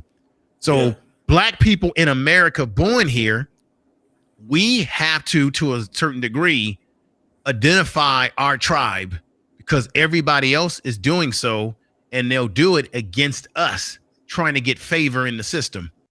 So I don't want to hear anybody talking about black folks are asking for handouts when it comes to reparations. Native American tribes right now get billions of dollars for health and rebuilding housing. That's happening every year. They're getting it annually to their tribes. Even Obama gave money to 17 goddamn tribes. We got nothing. Yeah. And you know, and go more on your point, information, man, they be getting billions for decades. Right. For decades, family. To the point where to the point where they are running some high level casinos, and they are and even and they cutting each other up in that area as well. The higher ends are just cutting the lower end people all the way out. Right. And even check this out, even I'm glad you said that too, brother. Even Native Americans that are getting this money, talk about how you can do hate and self and kind. Even other Native Americans are hating on other Native Americans, because there's some natives that are saying we're not getting a dime of this money. It's certain Native families that are controlling the money. And so we can learn from that, because once again, as black people in America, we have to figure out how can we stop doing things that are a detriment to ourselves when these other groups that come over here don't care for us. Asians encompass Indians. I did a video on this. By the year 2060, somewhere in there, they're saying that black Americans we're going to be a permanent minority, because not the Latinos, it is the Asian population that's going to take off in population, with Mexicans or Latinos right behind them. And black people, and Dr. Claude Anderson's already warned us of this, but yet when he goes to Detroit, and he says he wants to build a black town, you got sellout buck dancing Negroes in Detroit who booted Claude Anderson out of Detroit because he wanted to create a black town. Yet you got a Chinese town, an Indian town, an Arab town, all over this goddamn country. Let me tell you what they did in Dallas. What they did in Dallas is even more spectacular. What they did in Dallas is very spectacular. They didn't call it an Asian town. They call it the Asian Trade District. So what happens is it changed the language up very much. So they have the Indians, like the darker skinned looking black Indians, selling all the gadgets. I know this because I go over there and get a lot of my gadgets and gadgets from them. So they have gadgets and gadgets. They even have like high powered like little BB guns and stuff to like practice with, target practicing with. They have all kinds of stuff over there. Everything's written in Asian and Indian language, and they accept that they're Indians. That's the thing about the Asians. They know that the Indians are maybe considered a lower class somewhat, but they still let them be. They cornered off their own Indian area that transitions into the overall Asian trade district. So it's starting to, and it's right over there by Dallas Love Field. So they can fly things in, fly things out through a pretty much privatized airport with a bunch of hangars. They got this, it's set up so perfectly, man. It is ridiculously set up. Mm-hmm. Right here in Dallas, right here in Dallas. Right. But underrated dark, I don't want to cut too much into the conversation, brother. I'm gonna step off. I got to go get a haircut and run a few errands. But this is a good, this is a good build, brother. Keep having these types of builds, and I'm gonna say it again. Say it again and say it again. Black men, black women, we have no friends. We have plenty of enemies, and even these other groups that some of us like to claim that we have their blood in us. They don't look at us the same way. Even black people that live in South America who speak Spanish that are darker skinned, they may say to you when they come here, I'm Brazilian. I'm Costa Rican, right? But the actual white Costa Rican or white Brazilian don't look at them as Brazilian. They look at them as a Negro, or what they call in Brazil, someone who's got one foot in the slave quarters. So that's the thing I noticed. Black people from those parts of the world love to identify with that world, but within that world, they not even accepted amongst those folks over there. And we have to recognize that we have to get more into what Dr. Claude Anderson was talking about. But so many of us want to be integrated. We want to be accepted. We want, instead of focusing on what can we do to improve ourselves, we can chew gum, ride a bike at the same time, meaning we can manipulate the system. At the same time, think about ourselves like other groups do. That's how the Chinese are. They think about themselves. And the brother, who was the brother that was on here that said that the Chinese don't give a damn whether you're blue flag or you're red flag. He's absolutely right. They don't even vote for the Democrats the way black people do, stock, lock, and barrel. But you saw what they got from the Democrats, while you got freaking Joe Biden caught on a videotape saying black people, it ain't just black people, but America's going to become a permanent minority, and we're doomed because white people are going to become a permanent minority. Y'all president said this. Joe Biden said that. He said that. That tells you everything you need to know why Haitians are being flown over to Haiti without being told that's where they're going. And then their bags were being thrown on the tarmac like they were nothing but garbage. Did y'all see that on the videotapes? Take care, everybody. Peace. Peace. Thank you. Thank you, brother. Anytime. That's information, man. Thank you. Brother BMT, I sent a link to you if you want to come up, brother. But welcome. Let me do it before we continue. Brother PA, if you can hear me, let me know. Oh, doggone, my fault.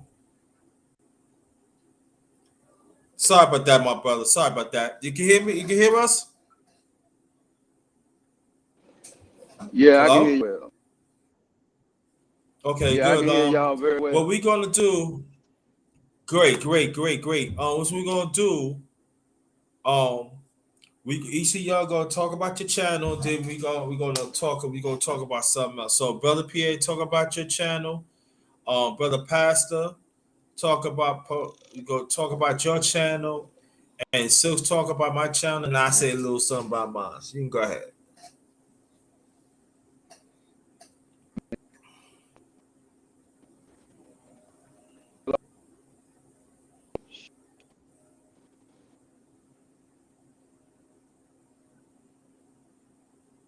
Oh, you breaking up. I'm gonna go real quick. On my Go ahead. channel, we talk about a lot of different things. We talk about lawful stuff, healthcare stuff, political stuff. We're going to be following this Gabby Petito case a little bit more and seeing where Uh-huh. that's going to go at, as far as how the new laws and regulations that are going to place upon us because of that. Because in the real quick, they shut the parks and recreations down at the beginning of the pandemic, and they're shutting the parks and recreations down across the country now because of that issue. So there's a whole lot of things going on around the country right now where they're trying to shut us down and close us on in. They shut these parks and recreations down, then that's less space for us to walk around and be ourselves. Then that puts us in these cities, puts us on top of each other, a place for violence. Healthcare goes up, all kinds of stuff. More money to be made by packing us in like rats. Gotcha. Okay, Queen Silks, please.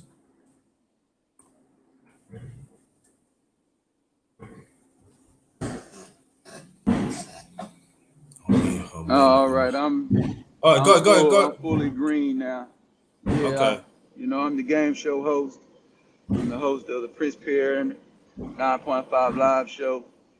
Pretty much is a entertainment type of show where we pretty much show edited videos of breakdowns of football games. We also break down, the 9 pillars of human activity through popular culture, through law. So pretty much, I find out an interesting law or something like that. Like one of my videos that I did is called Trick Don't Mess with Texas.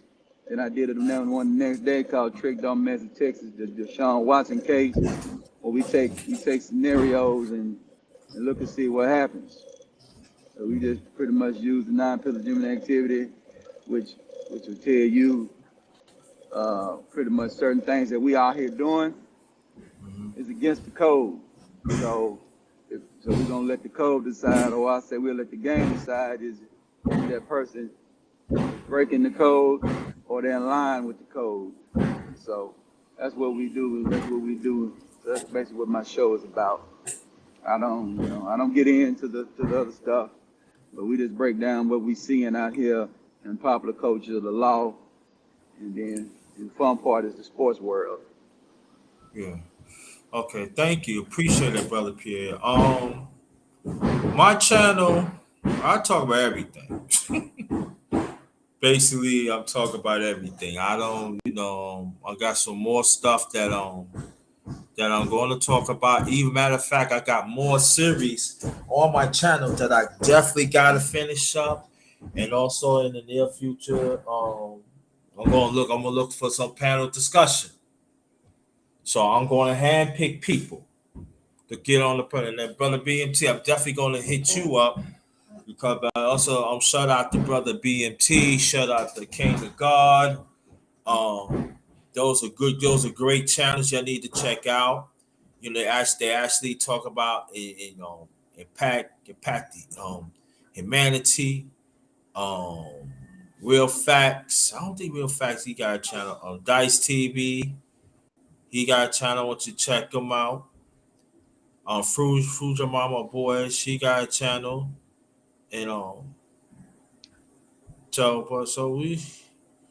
I'm gonna come up with some things, and very soon I will. Oh yeah, brother Nameless too. Brother Nameless got a great channel. I want you to go check the brother out and everything. Oh, there, the one and only brother Nameless. Let's get him here, and I finish me up in a little later on. 1G, if you want to come up, get the link. Okay, welcome, welcome. Can you guys hear me? Yes, sir. We can hear you. What's going on, fam? I'm good. What's This going is a on? What's good. This is a different service. Not used to using this. Restream looks pretty clean. Thank you. I got this for somebody. They say, "Why don't you try it out?" So I tried it. I said, "Okay, I'll try it out." Yeah, this looks real clean. I might have to roll with this. Does it set up the same way that StreamYards does?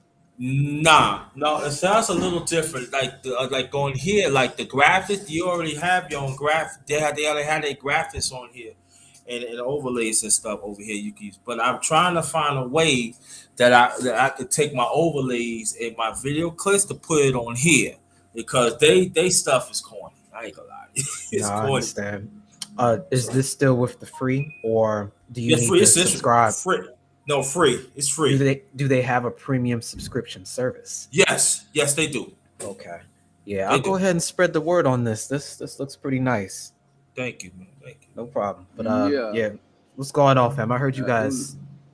Right, I heard what's you guys going on, talking bro? earlier. It was good, fam. I think I heard you guys. I want to make sure I'm still on topic because I've been running back and forth handling my morning routine. But Uh, I thought you guys were talking about the Native American situation earlier, and then I think I heard Irv talking about a bit of the demographic situation going on here in Dallas. yes, he did. So we're You can go into that. Yes. okay. I just want to make sure I'm on topic. Yeah, go ahead. Oh, well, on the Native American situation, a big reason why I ended up getting a DNA test is because most of my family is actually from Tampa. I think it's only my grandmother's side and my actual father's side, my dad in particular. They're the only ones that left Florida. Uh, Dad's in California, and my grandmother moved up to the DC area, and her sister moved up to the New York area and over there by Jersey City and stuff like that. So they were running around saying they were Seminole Indian, basically. And when I got my DNA test done, it came back being 100% sub-Saharan African. 100%. With an overwhelming percentage of all of it being localized in the Great Lakes region of Africa. What that means is that's the same ethno-linguistic group as the Bantu folks. And if people follow the transatlantic slave trade and the trans-Sahara slave trade, there are two big flags that come up with that. One, the trade that was bringing folks over there to Angola, and from Angola to Brazil overwhelmingly. And number two, the trade that was going all the way up into the Middle East, which was predominantly targeting women. And we know that when you get to the coast of South Carolina, some parts of Georgia, and some of those islands off the side of Florida, a lot of those were rice plantations. And many individuals were taken directly up out of Angola and brought directly to those islands out there. And I think BMT was in the chat earlier. He probably knows a lot more about that. Many of these individuals ended up constituting the Gullah Geechee as we know them today. And many of them, I think they're probably the oldest model never talked about, where you had a lot of people who would escape the plantation and they would come into a lot of these regions either trying to get north, and if they couldn't get north, they'd get into that Spanish controlled territory. And oftentimes you had Native Americans out there who would allow runaways to essentially cultivate the land under two stipulations. One, you had to give a portion of the crops you grew every year as tribute. And two, if anything ever popped off, you basically had to do, uh, I guess we call that reserve duty, but they essentially had to be conscripted to fight. So what you ran into was nations of individuals that would have a massive population of black folks there that didn't necessarily mix genetically with the people who lived there, but they shared the same culture. And when it came down to actually fighting, particularly when Jackson sent those troops down there to really try to take over the territory after the Spanish got run up out of there, you had a lot of conflicts where the individuals they were fighting were predominantly African people, people of African descent, but they didn't get full recognition into the tribe. And when everything kicked off and they pretty much got ran up out of Florida also, you had a situation where legally Native Americans were classified as as white. And it was when the reparations came in that due to the marriage laws, white folks were able to marry into a lot of those Native American tribes and get access to that reparations money. But what it would mean also is you would have a massive population of individuals who were classified as Negro, who, through association with those different Seminole, well, I think they call them 5 civilized tribes, but the Seminole tribes was one of them. They would gain a de facto legal classification of black of white, and they couldn't have that. So one of the biggest issues with that remains to this day is the Seminole tribe still remains split, which is why half of them went with the Union and the other half went with the Confederacy. And a lot of those folks that did go with the Union, they ended up redirecting themselves out there towards Oklahoma and that whole corridor up there, where just north of Oklahoma and all of that, dealing with that situation. And a lot of the other Seminoles that did stay with the Confederacy remained there in the South. So at the conclusion of the war, when folks wanted to come back and really claim, territory with that, claim agency with the tribe, they refused to accept them to this day. So there's people who can trace their lineage on a cultural level back to this group of people, back to this landmass, actually can point out how they fought against Jackson for 8 years. Folks that live in Florida know about that conflict. Fought them for 8 years to a standstill in the marsh and kicked them the hell up out of there. And the main reason why they were able to make that happen is because of the fact that most individuals that came over here from the continent, irrespective of what time they got here, still have the tendency to have that sickle cell mutation. And that sets you up to not suffer the biggest consequences of being out there in that swamp. A lot of the individuals that were living here on an indigenous level didn't have that like that. So, this is just part of what the brother was talking about earlier, about how just because somebody wants to rock the tag of Native American, you may have a lot of individuals that are associated with the tribe, doesn't mean that they really are looking out for your best interests. And it doesn't mean that they actually want you there. And more importantly, it don't mean that they don't even know what that history is. Because the biggest reason why a lot of folks that are in there in Florida right now that don't have that reparations money as they should, at least with regards to that, is because the Seminole tribe literally is standing out there and refusing to do it, even though they've got the evidence right there. And it would take going to the UN to actually push to make that happen, because you as an individual can't sue a sovereign entity. The United States can't do it. So there's a lot of that stuff that's being held up by the tribes themselves on purpose, and they know this already. As far as what Irv was talking about, as far as the situation going on in Dallas, you still there, Irv?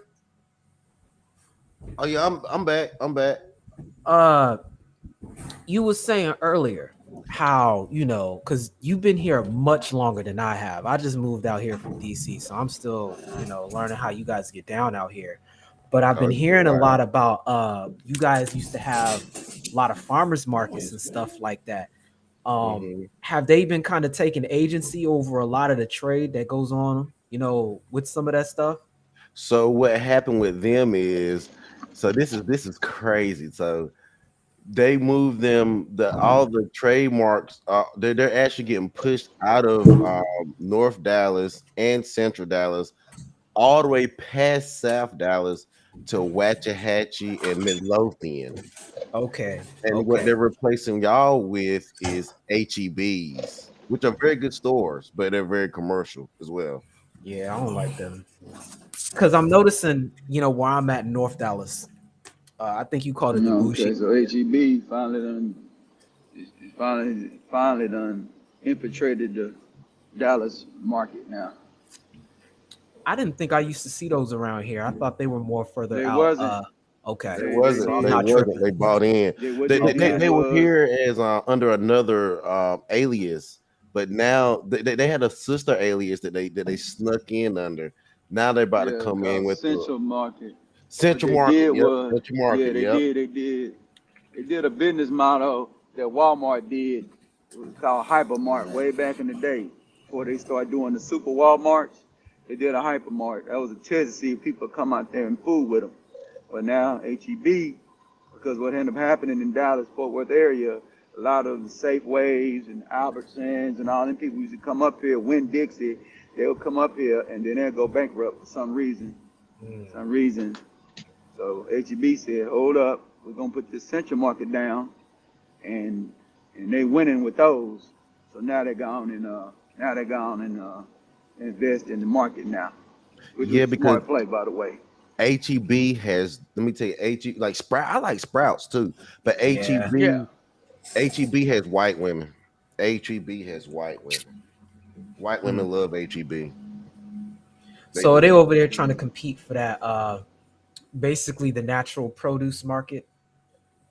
Yeah, yeah. I say. Because Because I'm looking at honestly, the map now and I'm seeing all these central markets like you were saying before. It's a gang of well, it's one out there in the Fort Worth area over there by Arlington, but it's a gang of them just in that little northern section of Dallas County proper.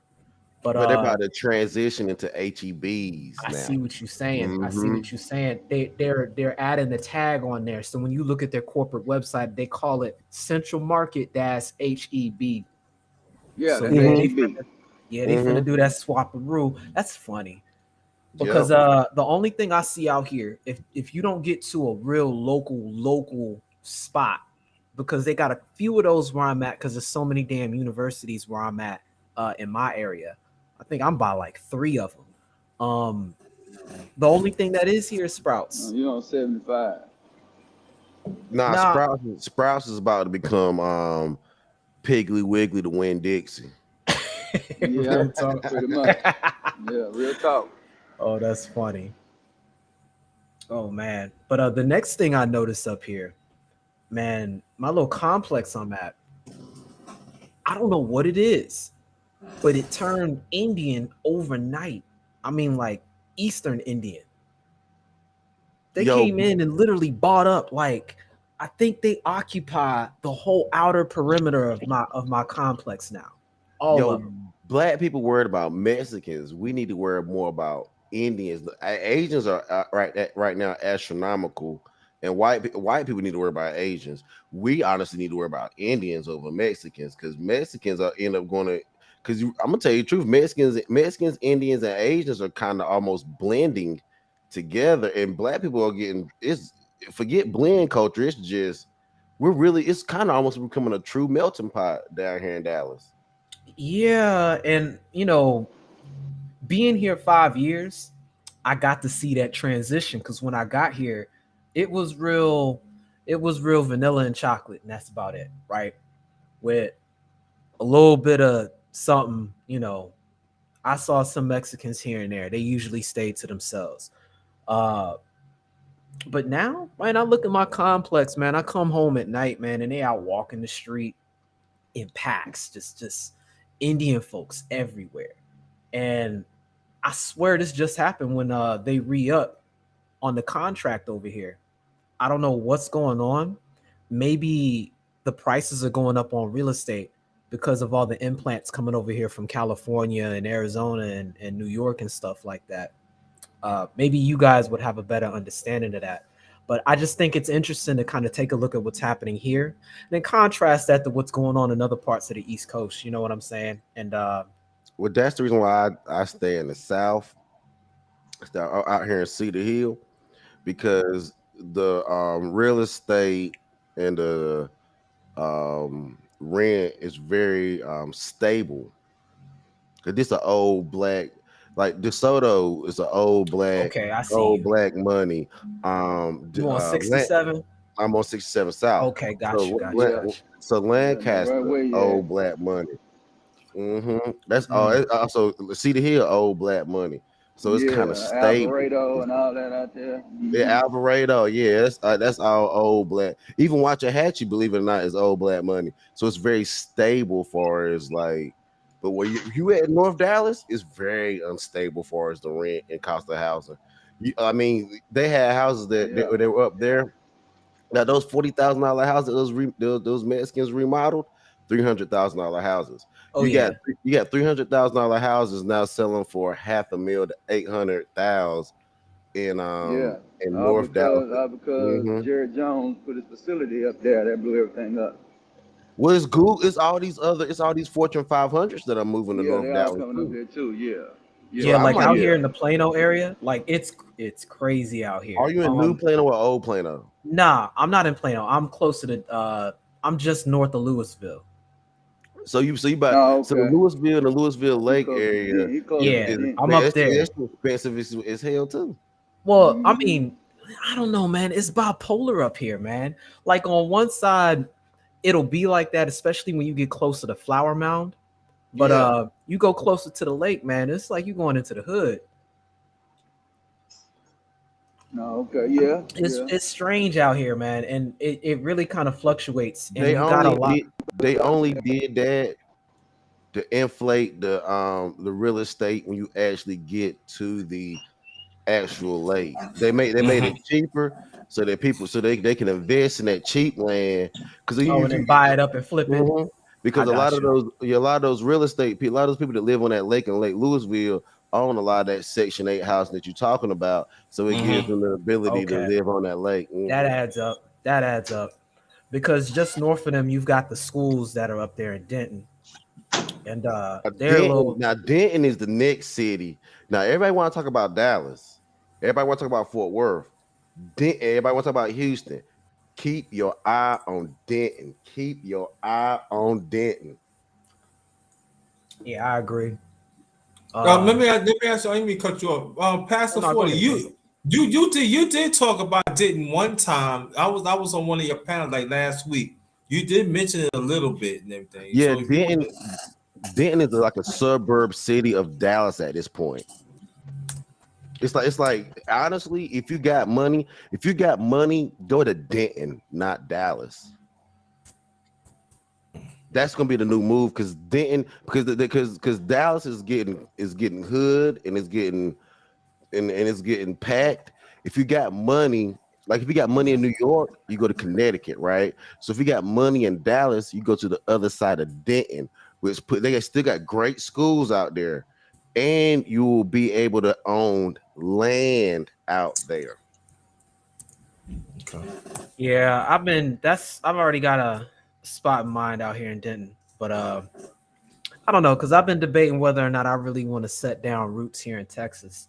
Kind of got mixed opinions on it, but this last year, well earlier this year with the infrastructure drama, I want to see if they run through a very similar situation again this year, because it seems like the Dallas area is not familiar with dealing with adverse weather. And if we're gonna run into a situation like we did earlier this year with that ice, I don't know, fam. That's why you gotta go to Denton because that's the reason why all the people with money are not even going to the other side of South. They're not even going to the other side of Fort Worth like they used to because Fort Worth is starting to. All the people moving in. The other Right. see Denton is a hidden gem of Dallas. They got Ewan. They got Ewan. Denton has Got UNT, the women's they got college, and then UNT. something else. And it's Well, the crime rate is almost at Plano's level, and it's still a larger commerce city. It brings in more commerce than your average. I would say right now, Denton is probably makes more money than I say it makes more money than Detroit. you know what's fucking up Denton though? The What? public transportation and the railway. They don't want that. If they can tighten that up, that's probably going to bring even more throughput and bring more folks over there. Or if they expand the airport they have there, if they They can, don't want that. yeah, They might expand the airport. Now that is the only thing that they might do is expand the airport because they want to because they want to steal the traffic from DFW. You're not going to be able to steal the traffic from Love Field. Love right, Field they have their customer base. You're not yeah, going to be able to steal from Love Field, but you can steal a lot from DFW, especially with how horrible it is set up and how horrible the construction is. You expand Denton's airport, they don't want public transportation because they want more of your family right. They want that SUV. local. Yeah, they want pickup truck F-150.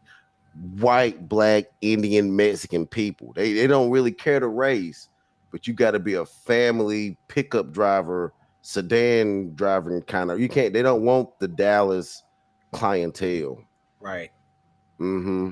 Yeah, I mean the building blocks are there. And it's got, I mean, it's technically got room to expand because they ain't doing shit with a lot of the satellite areas that Denton has, kind of out there when you go on 380, either east or west. It's Um, perfect because Denton can expand on into Sherman. you talking about south or where's Sherman at? Sherman is north going on in Oklahoma. Oh, going towards Sanger. Okay. Mm-hmm. Yeah, Going, yeah, yeah, mm-hmm. yeah, yeah. Mm-hmm. Because they still got that major 35 corridor that's Mm-hmm. pretty much just resources waiting to get tapped into. Exactly. Denton is the next city to blow in Texas. Yeah, it's gonna be the new Austin if they keep messing around. That'll be a problem. That politically, that is the issue. If Denton can stay conservative, red, family oriented, they can potentially blow. If they go liberal just for quick money, they won't. It'll get stagnant. It'll get Yeah, stagnant. yeah, Hmm. So yeah. that's the reason why that's the argument. I think that's pretty much the argument that they have because they have the college progressive, but then they also have the family farming structural aspect. So they have a dilemma within themselves on how they're going to futuristically take that city, but it's growing tremendously, and people are moving out of Dallas and Fort Yeah. Worth up north into there. Hmm.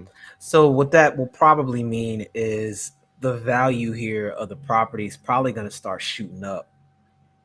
The And value of the property because they have to do something about the Dallas Fort Worth market. They right, really honestly have to. It's getting ridiculous.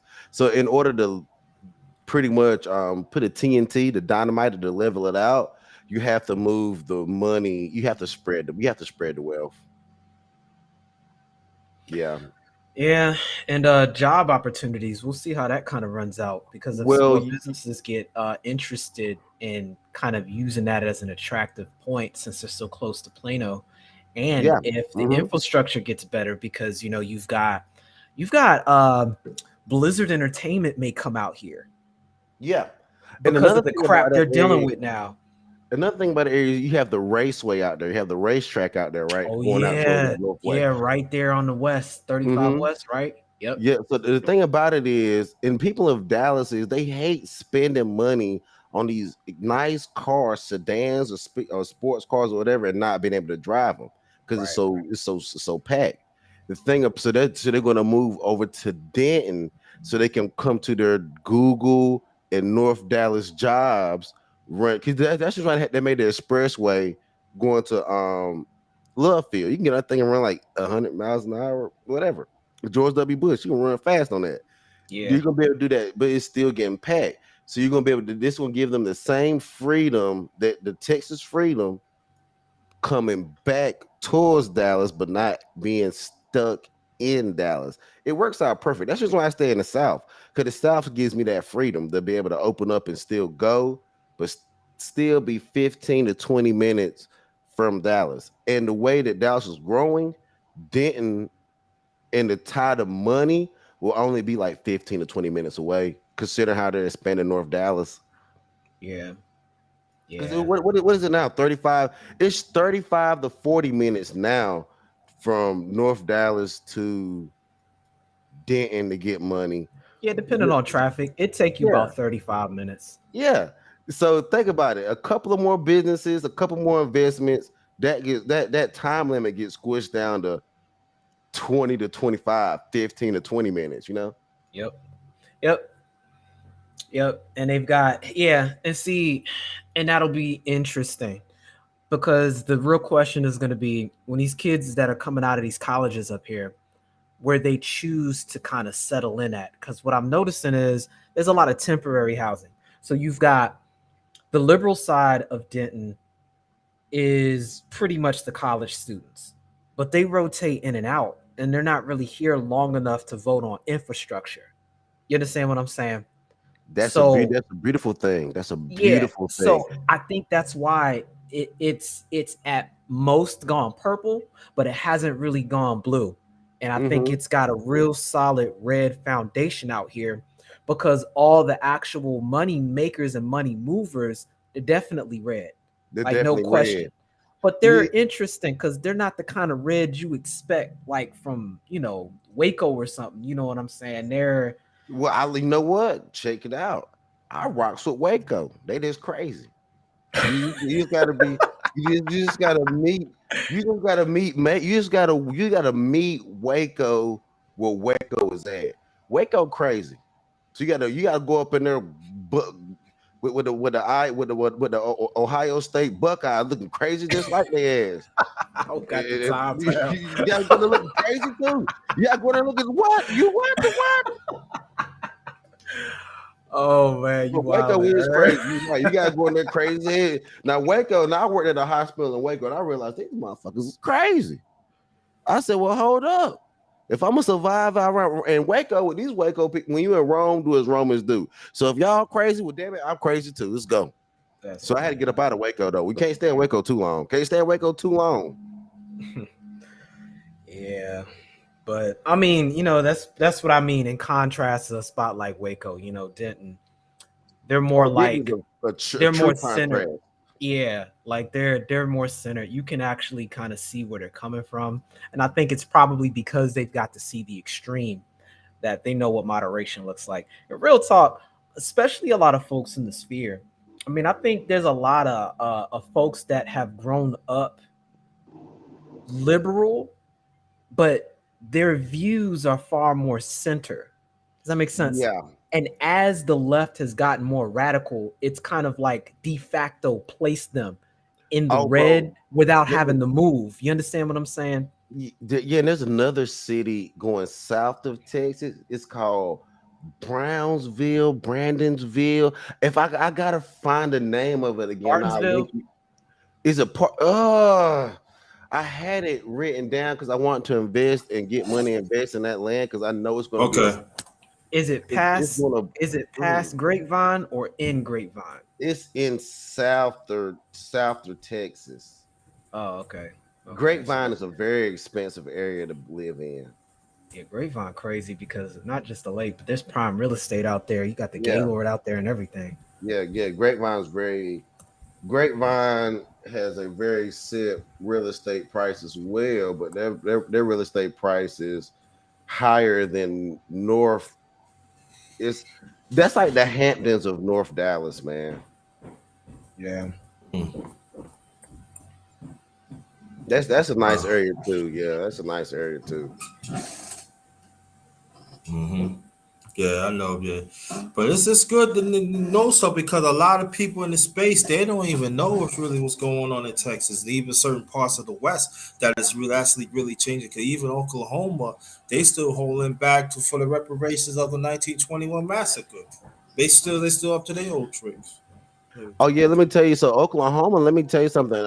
If brothers could get their medical marijuana license out there, you can go to marijuana and go ahead and set up shop before they make it recreational because they are already they got those the purple people, to keep your channel, the purple people are definitely setting up shop in a recreational medicinal purposes, and they're getting paid. And let me tell you something that I've noticed that the purple people out there keep some of the blackest soil.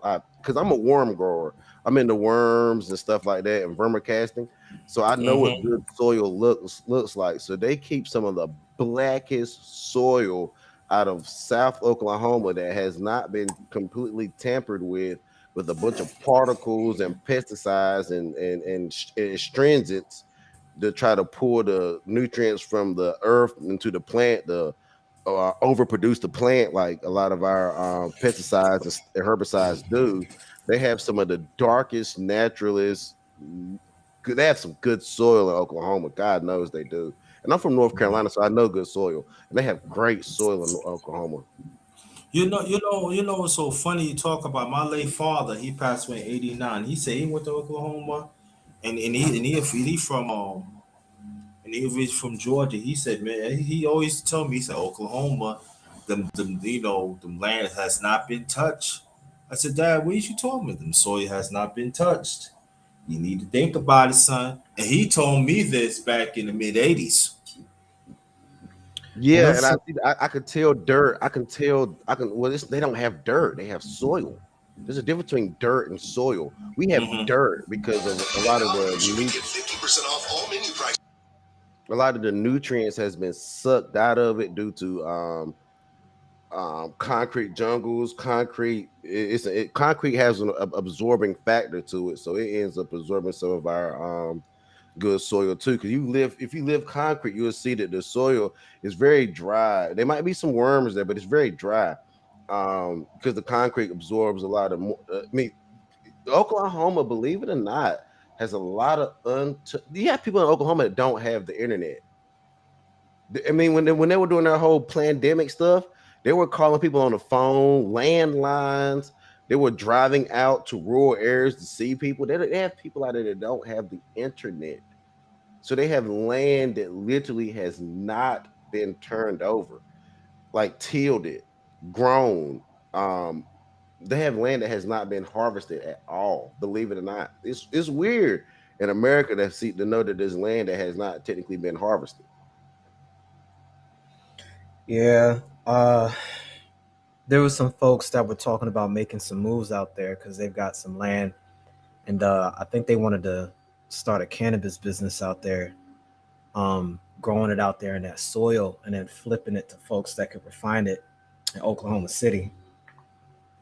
So it's interesting.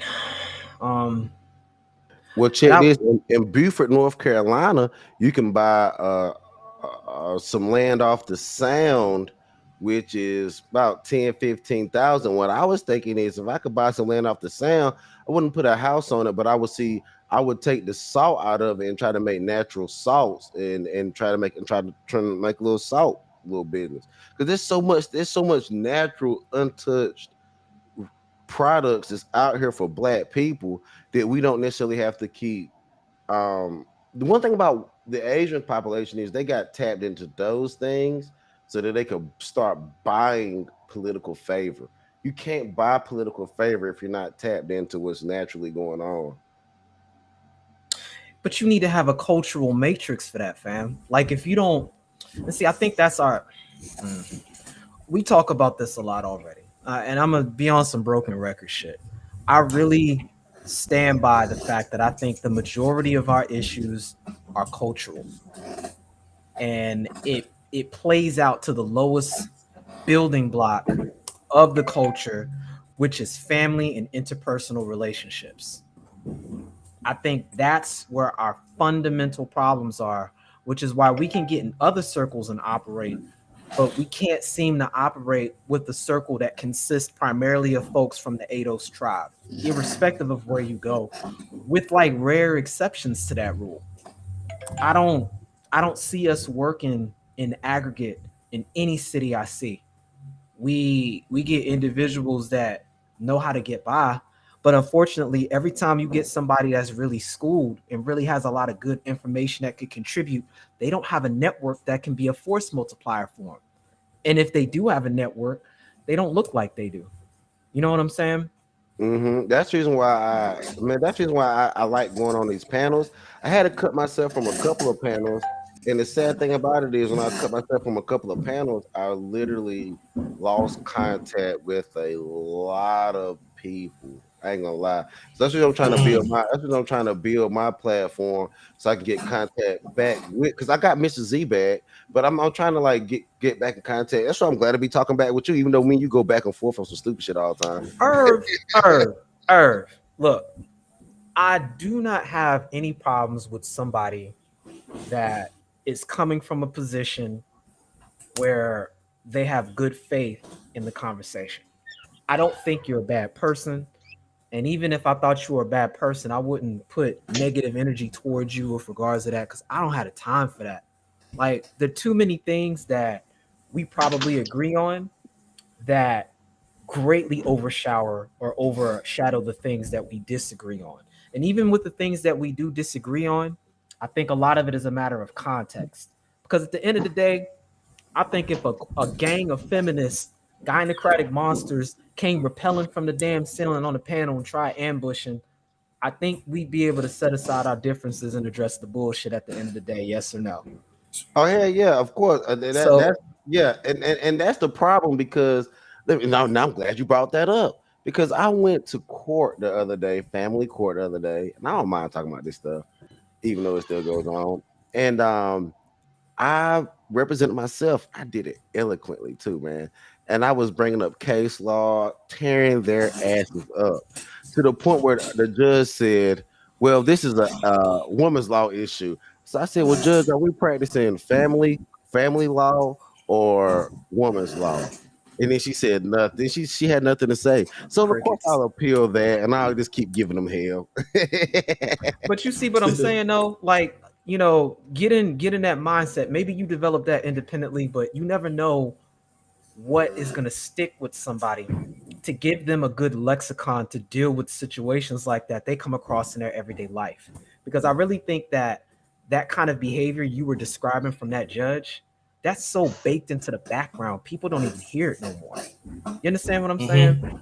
Yeah. And it's not until you Yeah. really have the conversation and bring that out from the background and into the foreground that you see it for what it is, and you can start taking a little effort to address it, not with a sledgehammer, but with the needle and thread. You know what I'm saying? Because Yeah, 'cause that's what you need to make that adjustment sometimes. Go ahead, fam. it's not going to stop me because I understand the because generational wealth. We talk about generational wealth, but we place generational wealth to square, too square.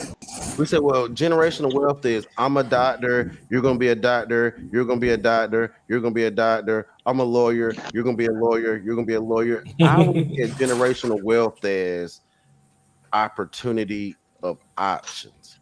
Like invest in, like, if you don't smoke, invest in tobacco. If you don't like salt in your food, invest in salt. If you don't like worms, you like good soil and good food being grown. So I feel like this black people, we're not a monolith at all. There's black people missing, just like Gabby in the national parks, because black people walk in the national parks. I never thought we was in the national parks. I didn't think that shit. Oh no, we did that a lot back in DC, back while I was out there. But there's a lot of landmark stuff going on, and folks I think that city's it's a little interesting because there's so many different cultures that are influencing it because of the embassy being there and all the government jobs that are. But I mean, I don't know. I'm still learning about Dallas. To me, it's still a culture shock. I'm still getting used to it. I live like a monk anyway, so I'm all about just doing my training and studying all the damn time. But I'm trying to get out there and kind of seeing. But as Oh, far damn. as If you want to get out in North Dallas, man, I'm gonna have to get your information because you can actually just people watch and see a lot in Dallas. I know Rogish is out here too. It's a lot of Mhm. folks out here in the Dallas area, fam. I didn't We got to realize link that. up. Yeah, we can probably sit down and chop it up one day. Definitely be productive. We can do that. Um, and see about, I guess maybe an alignment of objectives because I've been sort of quiet in the space lately because of the nonsense going on with C-19 and the inevitability that there's going to be a general culture shift towards the attitude with vaccines. And I'm not going to start the conversation on pro or against. What I'm saying is I think this is going to now become culturally mandated. It will And be coach, with and there's a quadrivalent. People should watch the movie of Outbreak in 1999. They already had an issue with whatever. So there will be but I want a to flip complete the side. thought with that, and I think you'll be able to follow up with it too. The reason I bring that up is because at the end of the day, when you break this down to the microbiology level, this is nothing more than an immune system check. Whether you ascribe to getting the vaccine, whether you ascribe to not getting the vaccine, and you deal with having to address the virus in and of itself, at the end of the day, the main leading causes of death from this is lifestyle choices. And disproportionately, we're suffering from that as a demographic classification. We we have the highest rates of inflammation and all the diseases that come with that, including but not limited to things like high blood pressure, diabetes. Um, you've got heart disease, which is leading cause of death in a lot of these instances. Yeah, Cardiovascular disease, pretty much what you putting on that fork. that's part of it. And a lot of it is the lifestyle and lack of stress management. I mean, this is all lifestyle issues that are preventable. Getting out and Yeah, exercising. These are things that, they directly affect your immune system in a way that if you're taking the vaccine, for example, if you're not exercising and training, you're actually making it worse for yourself to get the vaccine in a lot of instances because you're not giving your immune system the opportunity to actually recover and do what it's supposed to do so it can take advantage of what the vaccine's doing. Or if you don't get that, you're bogging down your system with more things it has to deal with in conjunction with fighting off the virus. So, like, if you're not addressing your lifestyle, you are going to literally throw all the effort you're doing towards making money, towards trying to establish relationships out the window if you're not along to pass that on.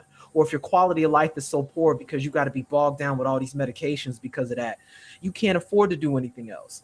And we're probably the least represented when it comes to getting healthcare insurance, even with Obamacare. So, That's the reason why HEB is moving in. That's just why HEBs are moving. I'm glad you said that. That's the reason why HEBs are taking over your conventional grocery stores. I'm glad you mm, said that. They're gonna Yeah, it force is. that. Yeah, they'll force it. Yeah. May I interject something here, yeah, go gentlemen? ahead, fam. I think my next, excuse me, I think and I just was tested positive recently. And Okay. you're right, young man. And I think that the reason why it didn't hit me so hard, because I have been working on my immune system and what various things that I could put in my body to better replenish it instead of destroy it. But my major concern, I think that they're going to hit the grocery stores and saying that we have to be vaccinated in order to enter them. Oh I yeah, don't that's know on why the I'm way. pulling that. That's yeah, on. Yeah, I that's don't on know the why I'm way. pulling That's that on the in way. my The song. pass Yeah, they the already vaccine regulating the passports. military to be vaccinated. NASA, you got to be vaccinated. Fam, not So, just the military, any federal employee, right, which any federal that Yeah. includes employee. me now. So, like, I got to make a Any hard decision. government. I got to make a hard decision now, and there's a lot of So pushback. when is I your could. order in? You Because said my what? order, I'm a government employee, and our order is in on October 1st, Yeah, um, Mine's October 29th. I've got a little bit more 20. time. We have to have our. They specifically said if you get the Johnson and Johnson, which is the one and done, you It's got one to and done. have Yes. that by the 28th of November. But if you don't have that, you got to have your second shot done by the 14th of November. And what they're deciding to do is they're just going to drop disciplinary action and say you're unfit for duty and go from there and try and fire you that way. That way, I don't think you'll qualify for unemployment if that happens. But No, you would I'm not. waiting to. I'm No, waiting to. they say they not. I heard it. They say you're not. Yeah, Not I'm what you waiting to refuse. see. I'm waiting to see how they're going to handle the religious appropriation because we've got some collective bargaining agreements that are in place that. They Uh, already handled that. They already handled that. This is what they're doing with the religious aspect of it. They're saying they're putting in they're giving them a religious, because the thing about it is what the religious aspect does not have the right to work statutes. So you have the right to practice whatever religion you want to practice, but you don't have the right to dictate how you work under that religious statute. So therefore, they will put you on administrative leave to the point where you either have to take it or just, because you have to take it because you'll end up running out of money. So either praise your God and run out of money and be on the streets, or you give in. I don't know. I think that's on some. I looked at U.S. Airways. Well, I guess they're American Airways now, or whatever. American Airlines. I know they're doing that. But as far as I think it's really agency dependent. Because on the federal side, I don't think there's a choice. I think the agreement is if they give it to you, you have to submit the weekly testing, and you have to continue to wear a mask and depending on where you're at, a face mask too, depending on your job until you get the vaccine. So there's that. But then there's certain agencies that they're not even entertaining the idea at all. So if you do that, then they turn it down and then they start the process again. So I think it's going to depend on what department you're in. But I think the mixed bag is going to be on the state level because I'm a federal employee. So the state employees, I think they've got a little bit more leadway because if depending on how your local government wants to interpret that, they may waive a lot of that stuff. So they may say that, say Texas, for example, let's say you work for the state in Texas here. Governor may say, okay, well, if you have anything that is pending that they may fire you off the strength of that, here's this mandate saying that they can't fire you. Or if the situation occurs, here's this procedure you can follow to get your job back and get compensated. Or here's the context under which you can be released and you'll be entitled to X, Y, and Z programs. But I think that's going to be handled on a very, very specific nuanced level, state by state. And Texas is definitely one of the front and center states for that. So I'm keeping my eye out for a lot of that stuff. But ultimately, what we're seeing happening, man, since they've introduced the concept into the ether, I don't see how this isn't just going to play down to being the new modus operandi. I think that's really how they think they're going to get the economy moving again, because they have to get back at what's happening with China right now. And if they don't re-centralize their efforts in the Middle East to stop the Silk Road Initiative, it's going to be a wrap for them, because Russia's still sitting there in Syria controlling all the damn airspace because they still got their carriers out there, because nobody came in and shut that down outside of Russia. So if you can't get your carriers out there without running the risk of an international war event potentially, you have to control the surrounding regions, which means you can't afford to spend all this time in Afghanistan. You got to redirect that money into having more efforts with what's going on in the Middle East, which means focusing on Israel. But you can't do none of that if you don't have people back at the States being willing to spend that money. So I really think this is the direction that this top-down approach, where they're going to be forcing these mandates. And at the end of the day, it is what it is for them. They'll go in and they'll try to replace folks that may be falling off with people who are immigrating from other countries. I'm convinced they don't give a damn. They just finished with that situation with folks on the border. They're about to have, I think they brought in 12,000 of them. I don't think they sent everybody back to Haiti. So that's a demographic shift. And you already know where a lot of those folks are going to be headed towards. Texas, so Houston. I mean, they're going right to the black centers. So we know how these things pan out at the end of the day.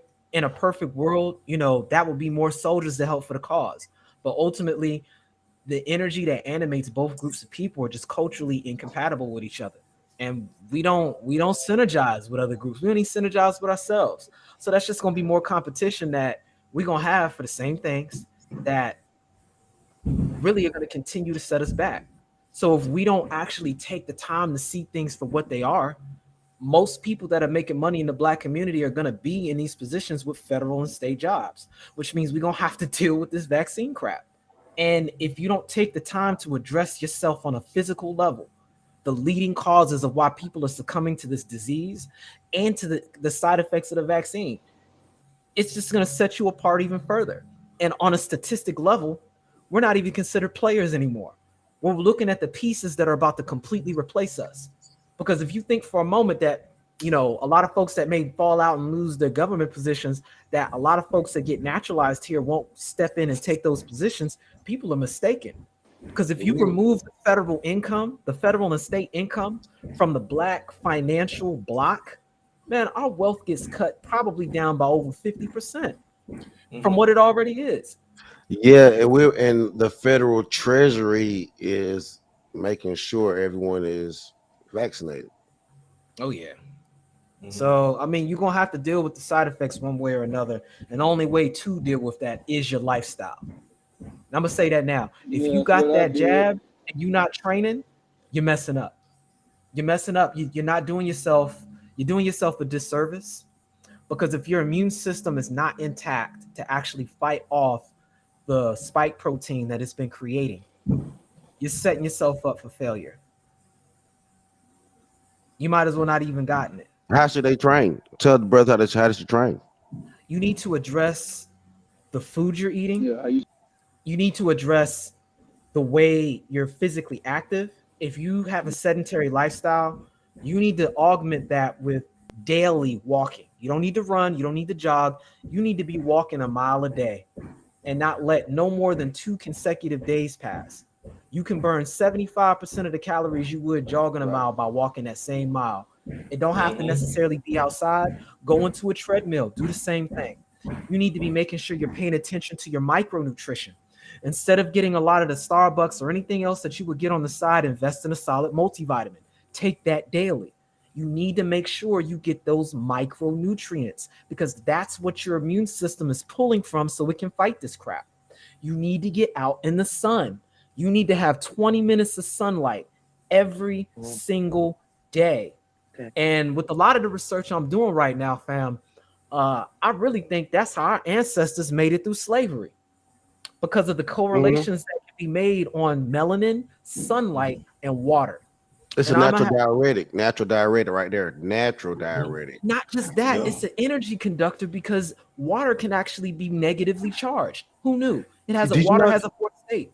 it has to be because how does water work from your cells, out your skin, like to become like to diaphragms and have you sweating?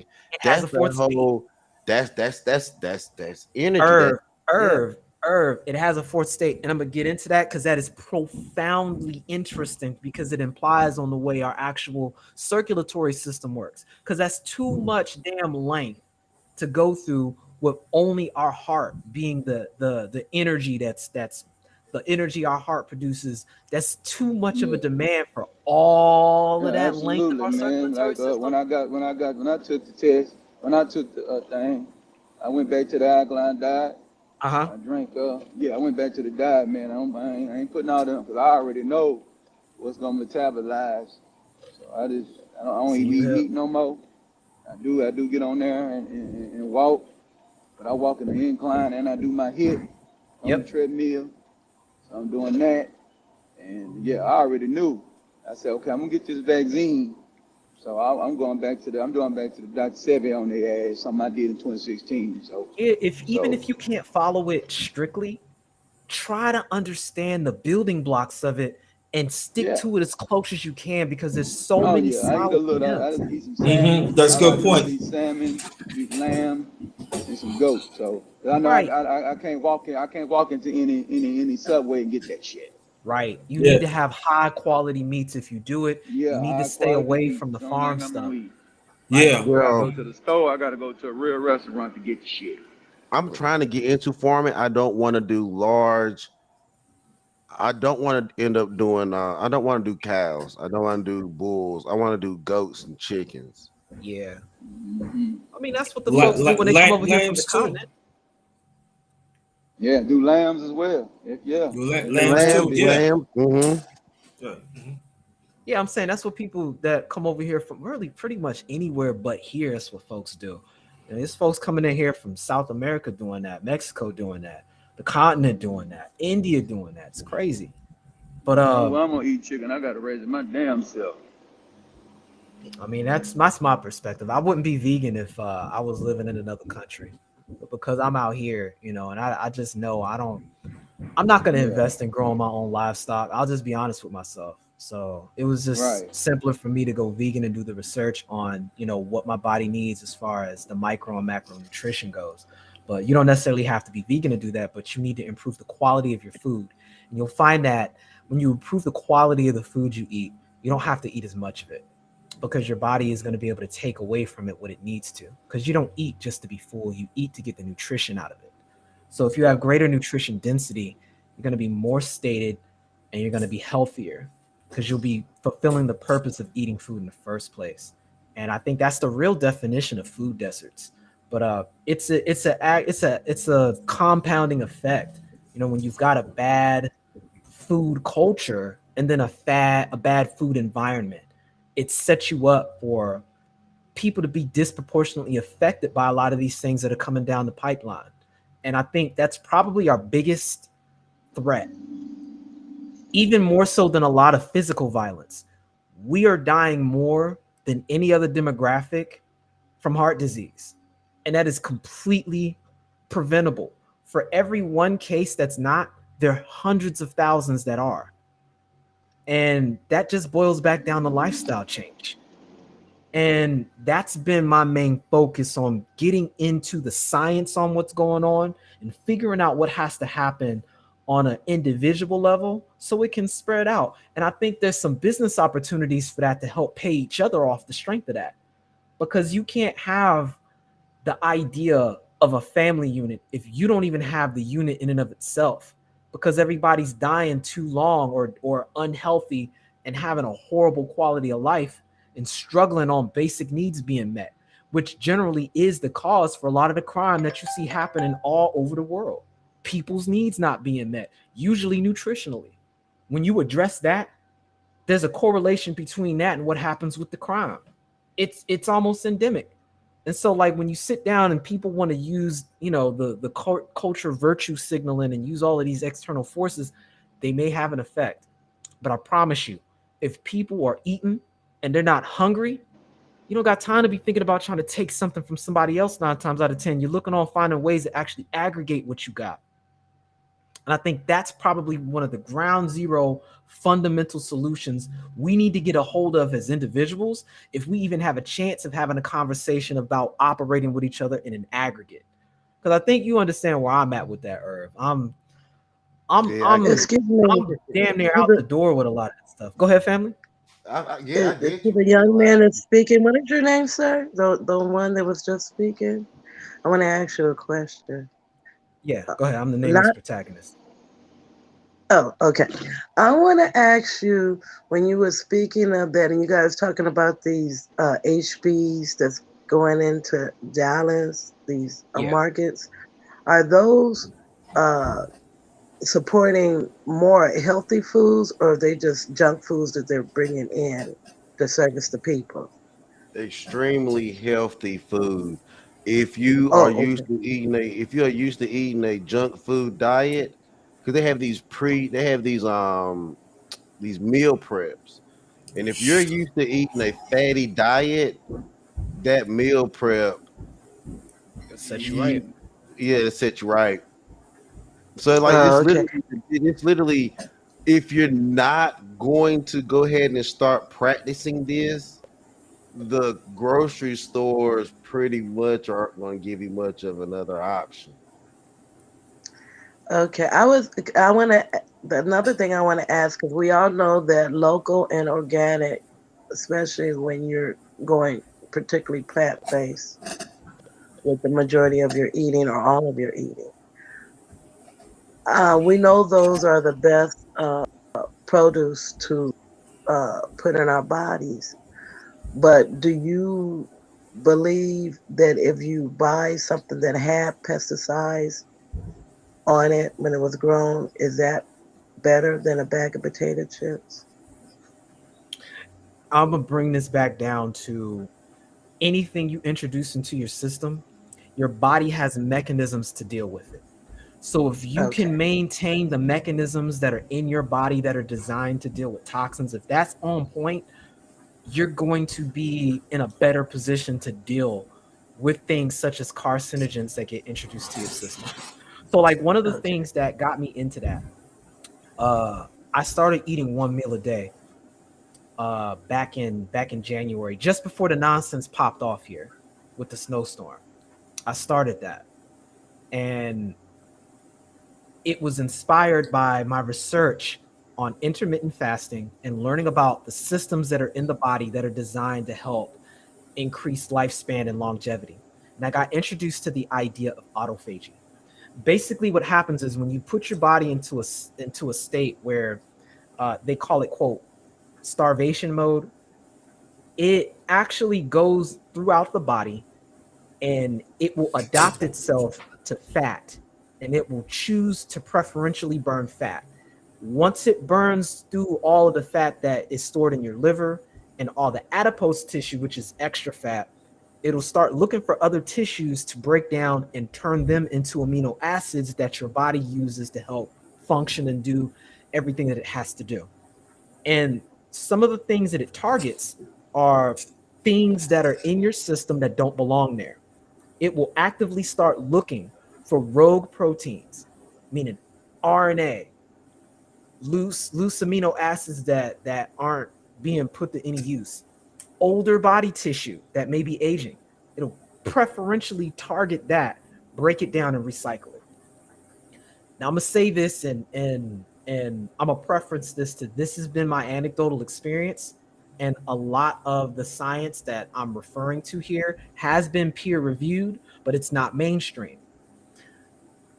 Autophagy can break down viruses. It can break down poisons. It can break down negative things that your immune system may miss. Meaning when you combine these systems that already exist in your body, you can start addressing things such as cancers.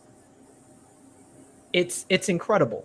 I think we're not giving our bodies enough credit for what it already is designed to do.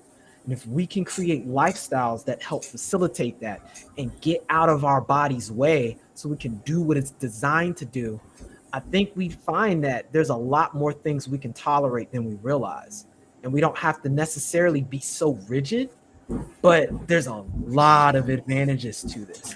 When I tell you that I'm eating at not just a calorie deficit, but once a day, and all I have to do is make sure that I'm getting all my macro and micronutrition parameters hit, and the protein that I'm eating is only 20% of my calories, and most of them is coming from fat and carbs. That's completely against everything we learned. And I'm still gaining strength gains. I'm still putting on muscle. My immune system is still handling everything. It's incredible. And it explains to me again how our ancestors survived on the plantation with bacon fat, some collard greens, and cornmeal, doing the hardest work anybody can do. And all they got was sunlight and some water along with that. And everybody else literally died trying to do the same work. But our ancestors can make that happen. There's more going on with the body than I think we give credit. And I think these are areas definitely worth researching. They're areas that are definitely worth investigating and slowly implementing into your own personal lifestyle. And I think it's going to become a serious requirement because I think the old way of existing and getting by is done. It's done because pretty soon the effects of this fourth wave, when it hits, we don't have a stake in that. It's either going to be, are you a favored child of the system, or do you have your own way of addressing this? And if you don't have your own way of addressing this, the same way a lot of these demographics we described earlier, like the Indian population, the Asian population at large, and the top 20-30% of the dominant society, if you're not in that sphere, you're definitely getting left behind. And it is going to be what it is. And if you don't get replaced by people that are being imported into the country, you're going to get replaced by a robot. You're going to get replaced by people that are come through with this genetically engineered demographic that's on the way. I mean, there's so much going down. If you don't take advantage of the fact that you have a direct bloodline connection to the original human being, it's a wrap for you. It's a wrap. And there's not going to be a point in talking about a black community because it's hardly going to even be people, let alone people that classify as black. We got to start there. That's the fundamentals. Human beings don't even get to be human beings unless they've got proper food sources. That's ground zero. All right, let me make this a knock before we continue. Welcome to my channel, Underrated Dogs. We got it's Queen Silks. We got brother Pastor. We got brother Pierre. Then we got Moose, brother Nameless, and anybody that wants to donate, Cash App is $ capital JT 53000. Also, I do have a PayPal. It's PayPal.me/ all in cash JT Black 53. If you don't have the finance, please share this out. Please share this out. Hit the bell, hit the like. If you new, hit the bell. And this is the morning talk part 18. And we giving y'all hearing a lot of great information. Please take heed and take this information down that could change our life. Y'all can go right ahead. Yeah, I'm getting ready to start heading out for work though. But no, I thought I'd come up here and chop it up with you guys since you were on some interesting topics. Mhm. But hopefully that added a little bit to contribute. I definitely hope folks go back and do a little research on the things that I brought up and talked about because I think it's very applicable to what's going on right now, and I think it's beneficial to dealing with what's on the way because it's going to be very evident that because we got along this far without needing family, without family being a requirement, um, that's changing now. Resources are getting scarce. People just don't realize it yet. And Mhm. when it comes time for people to decide whose kids have to go hungry, that altruism people are used to seeing goes out the window. Mhm. People got to take care of their own, and that starts with learning how to take care of yourself so you can have that overabundance to take care of others. And if you're busy dealing with ground zero issues like your own health, how are you in a position to help anybody? Mhm. How? I don't see it. And if you're not understanding on what's actually out here now that's compromising it, and you don't have a strategy to address it, and everybody else is eating off of your lack of action, that's not a position you want to be in. Not when you're already considered socially, economically, legally, politically on the very bottom. Mhm. It's not a good look. But with that, fam, underrated. Thanks for having me up. Anytime. Irv, Thank you. no problem. Irv, I see you. And what's your name, ma'am? All right, peace, bro. My name is Sylvia, but my channel is Silks BBB Scratching. Okay. Sylvia, it was Um, good meeting you. I It's good chopping you up. okay. I show people one of the things I do that I show people how to get some of this money from these casinos without hurting yourself and without getting sick. Well, my whole thing is employment and all aspects of employment and how ways you can earn income in many ways. And in California and Nevada and some of these other states, especially with these high, we were talking about it earlier with these high end Indian reservation casinos, they're making billions and billions of dollars. And we tend to go in there and give our money to it and not come out those casinos without any of their money. And I don't believe in that. I don't believe if you're going to go into a casino, don't go in there saying that the house has the edge. That's the wrong way of thinking. If you're going to have that as part of your entertainment. So I want to help people with that without getting sick behind it and don't have no revenue at the end. But my main focus is in employment period. I've been studying it over 40 some years. Um, I've been educated in it and I have worked in it. And now I'm trying to tell people all the aspects of it that if you're going to be self employed, employed with someone else, workers' compensation about it, because a lot of us are getting ill behind these jobs and we don't want to believe or go after that area. We want to give the employer too much credit. And that's just a little gist of it right now. I'm not going into because I don't want to take up all this time. of all what I have been working on. Also, I'm adding the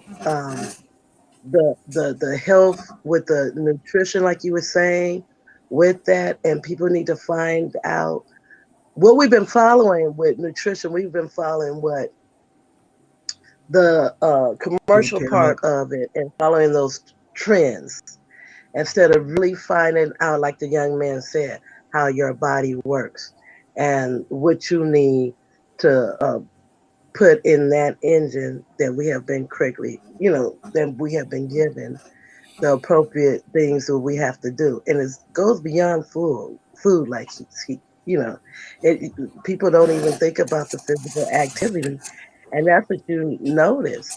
It's less physical activity now. Parents drive their children to school instead of the children walking to school, and it's the reason why Walking to the bus parents are stop. driving their children to school instead of having them walk. But I don't want to get out onto that tangent. I just had started trying to say a little bit what I do. But my name is Sylvia. I'm in the process of starting my LLC that's going to be in my name, and all the creations that I have done in terms of income and how I'm going to show other people how we create money, because they are created all this money out of nothing anyway. And now you got these multi-billion dollars uh, conglomerations. Well, I'm not saying it right because I'm not feeling well all the way to where I need to be. But but you have all these big corporations, and all they was just built out of nothing.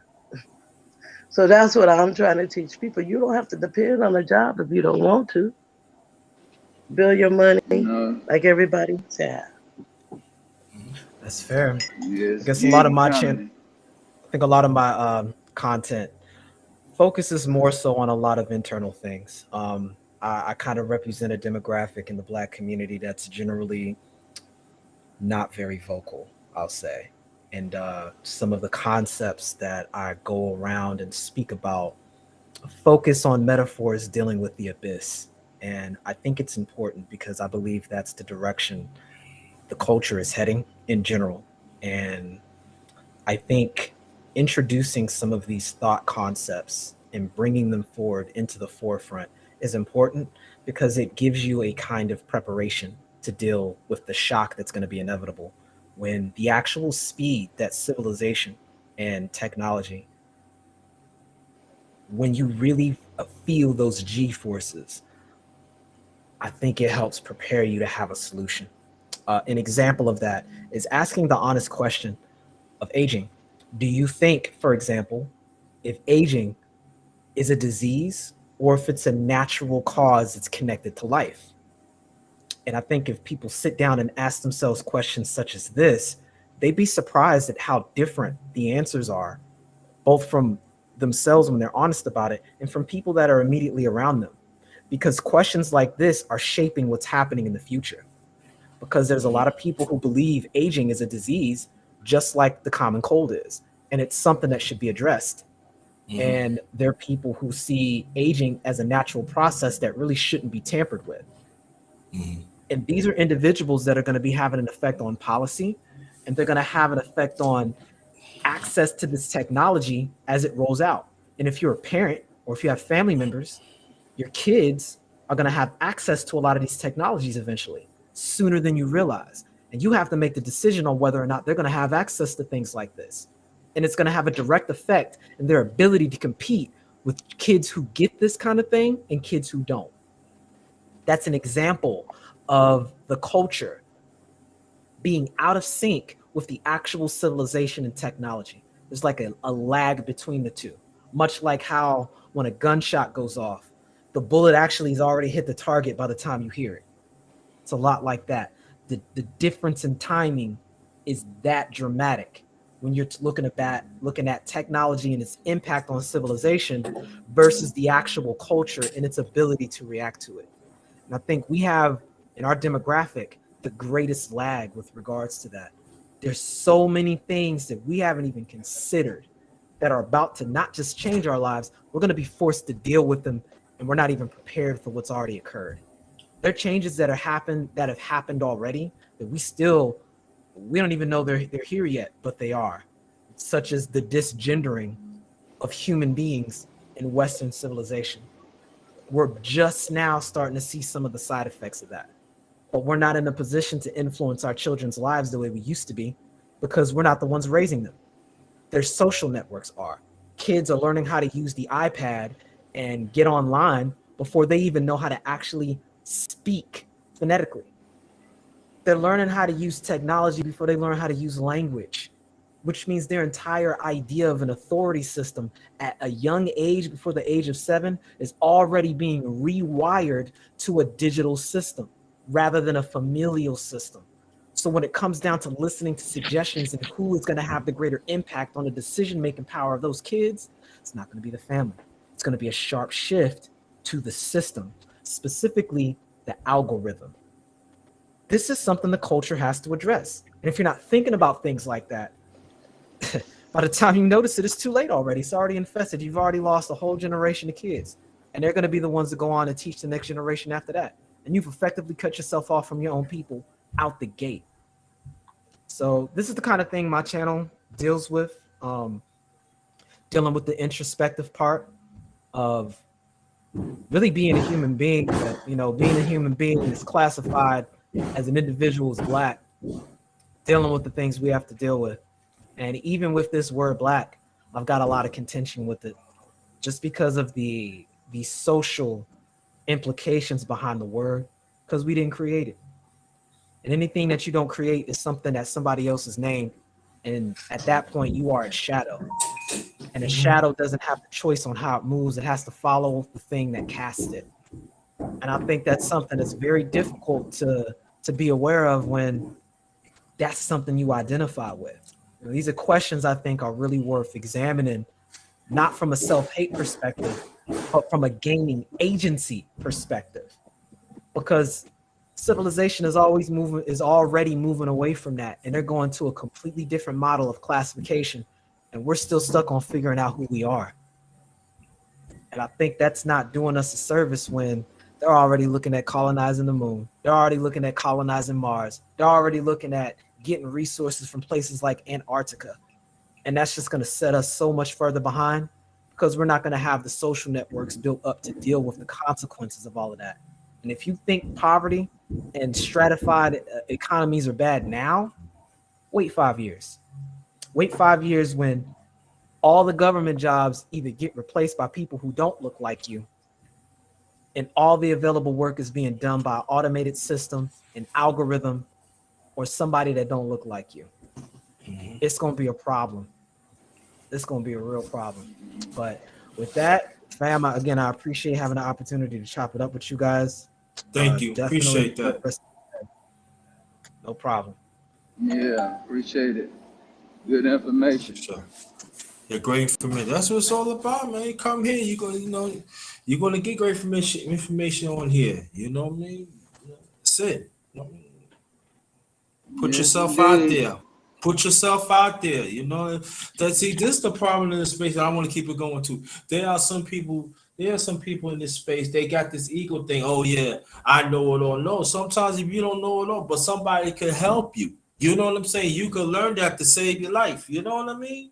There's certain things I don't know, but I could learn from others and they could better me. It don't make you a weak person if you don't know. Sometimes you don't know. But it's okay. So you can learn and be better for it. And that's what it's all about. So anybody that wants to add anything on it, please feel free. Yeah, man. Yeah, what we learned today on a lot of different things about the COVID. And all that brother did was just co-sign what I did when I took the doggone vaccine. Yes. So I knew if I was going to take that vaccine, that I wasn't going to be able to resume the diet that I did before that. So I was going to have to go, to what I'm on now. Pretty much 95% alkaline. So I think that's what you got to do, because it's biological warfare out here. So that's why, Did That's it. you That's my, are any of you aware of?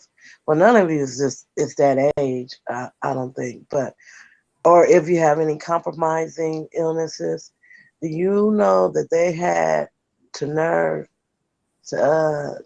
Well, I ain't saying. I don't care. Everybody, I guess, they're doing what they're trying to do to help the pandemic.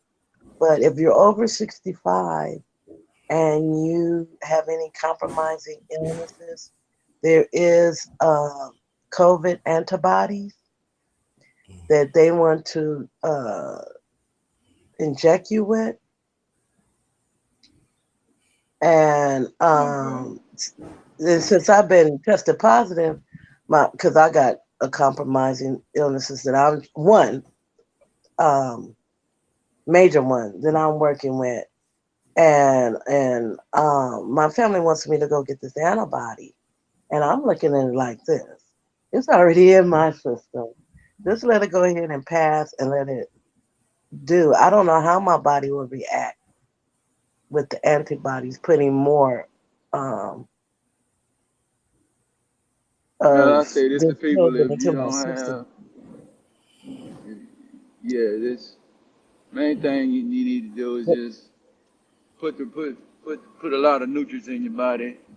You know, like you said, multivitamins, uh, sea moss, drink plenty of water. You know, and Yeah, exercise.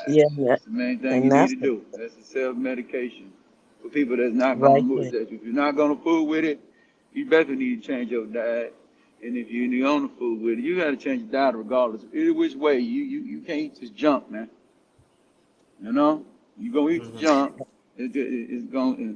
It seems like that's what it's catered to. This virus is catered to your diet. Let's just get to it. See, and that is the population control. This is a theory, by the way, but I think an ingenious theory, a devilish genius theory. If I can kill your ass by what you put in your mouth, then that's a suicide. That's a genocide suicide. Yep. You can blame them, but then you can blame them, but then you can blame yourself. You can blame them for bringing the virus in here and make sure it was pretty much what the orange man called it, that territory over there over there flu. So to get you to blame them, so playing them mind games with you, you got to be accountable for what you put in your body. That's just And point it is blank. even, I don't mean to cut you off, but it's even a mind game how they do all that programming so you can eat. Look at all these, and it's a mind trick. Yeah, you got to do your When research you based sitting off in the front of propaganda. these, That's how you beat it. huh? You have to do your research based off the propaganda. You got to understand the art of selling the Negro. You got to understand the colorisms with McDonald's and a lot of food places. They use the yellow, they use the red, you know what I'm saying, and a little green. See, they use the yellow and red. The yellow makes you slow down, the red makes you stop. So a lot of this stuff is propaganda. So you got to understand propaganda, which was invented by, you know what I'm saying, the Germany, you know what I'm saying, Adolf Hitler.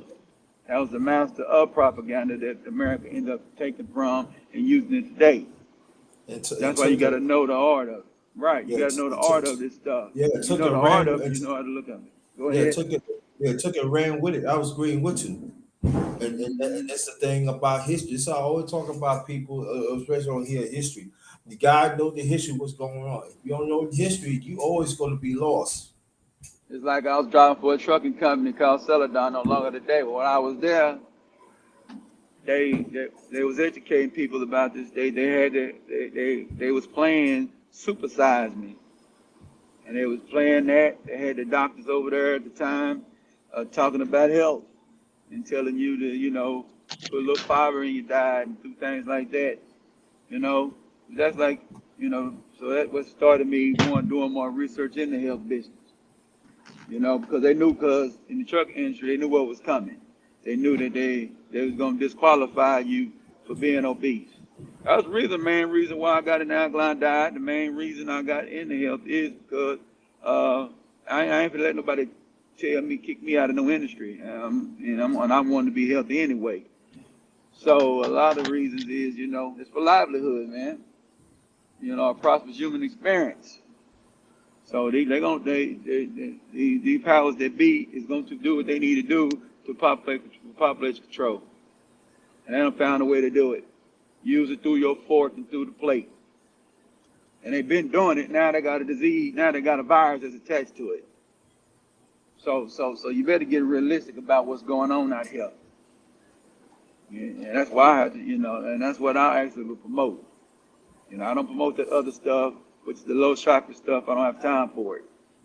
It's So the main thing we need to be thinking about is what we're doing and how we living and how we gonna thrive. I'm not in the business of survival. I'm in the business of thriving. Surviving. That's mediocre, man. So that's what and that's what they playing on. That's what that virus is playing on. Mediocrity at its finest, garbage. Mm-hmm. So it is what it is. That's what's up. That's what's up.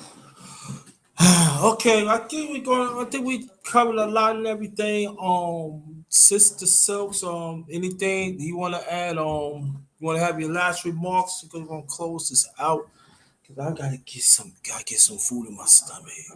Good food. I just want to tell the world that I got tested positive for COVID, and I'm getting ready to go out here and do my 2 miles. So I don't. I'm not. We all learn about this stuff. But as the guys are saying, and I have been working on my immune system for a while now. If you keep that immune system, if it does hit you, you get caught up in it. Because my family almost had a war in here. And I had to explain to them that when my other family members got tested positive, I had to explain to them that we're going through a pandemic. And I'm tired of them with how they, the questions that they're asking. They need to change their questions now because it's not an important question about where you got exposed. You just may get exposed. And it depends how it's going to hit you depending on your immune system. Mm-hmm. And Yeah. so, so we all love that sugar, but that white sugar, and it's in just about everything. We have to learn that that's an enemy, not something to Yes, love. it is. Yeah, that's And we why drink what it. I do now. What I do now is thanks to J Speed, OG J Speed, I put molasses in my water. Drink that with this little coffee that curbs appetite from a company I do business with called Total Life Changes. And I drink that every day. So basically, I'm cleaning my system out as I'm drinking my water. So I'm purifying my body every single day. So that's what you need to Okay, be and understanding. That's what you got to do every day because you inhaling things through the air. Yeah. Whatever you eat is gonna have some kind of pesticides in it, even the fruits and vegetables you eat. So you better just be cleaning your system every day anyway. And alkaline right. water is the best water you can drink. You can alkaline yourself. If you don't, you just get some alkaline water or put some lime juice in your water. If you don't like to drink water, then you need to get your little crystallite packs. Them 10-calorie packs, but you need to put it next to a 1.5 liter of water because it's still going to be sweet. Okay. Then you get your sweet tooth crave. If you also use the molasses, you get your sweet tooth crave, but it's not sugar. So you know. Then also I use spirulina. Get you a little teaspoon of spirulina, put in your water with the crystal light thing or whatever. Them little tricks. Other tricks you need to do is use sea moss. If you're a smoothie drinker, get you some sea moss, put a tablespoon of sea moss in there. That give you 107 of 117 micronutrients that you need in your body. Then you got other things. You got superfoods you can go get put in your smoothie. So you need to get that's one thing you need to drink is one smoothie. One smoothie need to be one meal replacement. So that'll get all your nutrients in there. Because you don't want to sit around and eat a trough full of vegetables. So let's be realistic with this game. Let's be realistic with livelihoods. So you don't want to eat a trough. You don't want to eat like no horse. If you eat like a horse, you're gonna weigh like one. So you better find ways to get your nutrition in through things through your vices, especially your sweet tooth. So if you got a sweet tooth, the smoothie game is very important. Okay. So on the And you trick, missed it. then you only need to eat meat, but we only need to eat meat but once a day if you're gonna eat it. Don't eat it all day. You mentioned OG 60, JSB, Yeah, OG. and Yeah, I was yeah. under his program over about a year ago. And I want Mm-hmm. him to brand it what I named it for him. And I'm gonna try to encourage him on that. Um, but his program is very successful.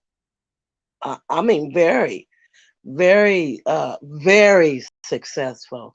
And I haven't,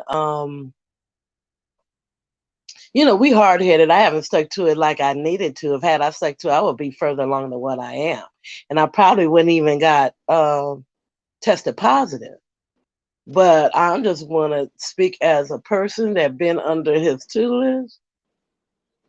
I have experienced the his recommendations personally, and they have been. I mean, I'm still carrying on what I have learned from him.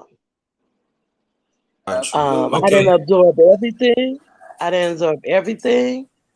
Because I got to confess, sometimes we're stubborn.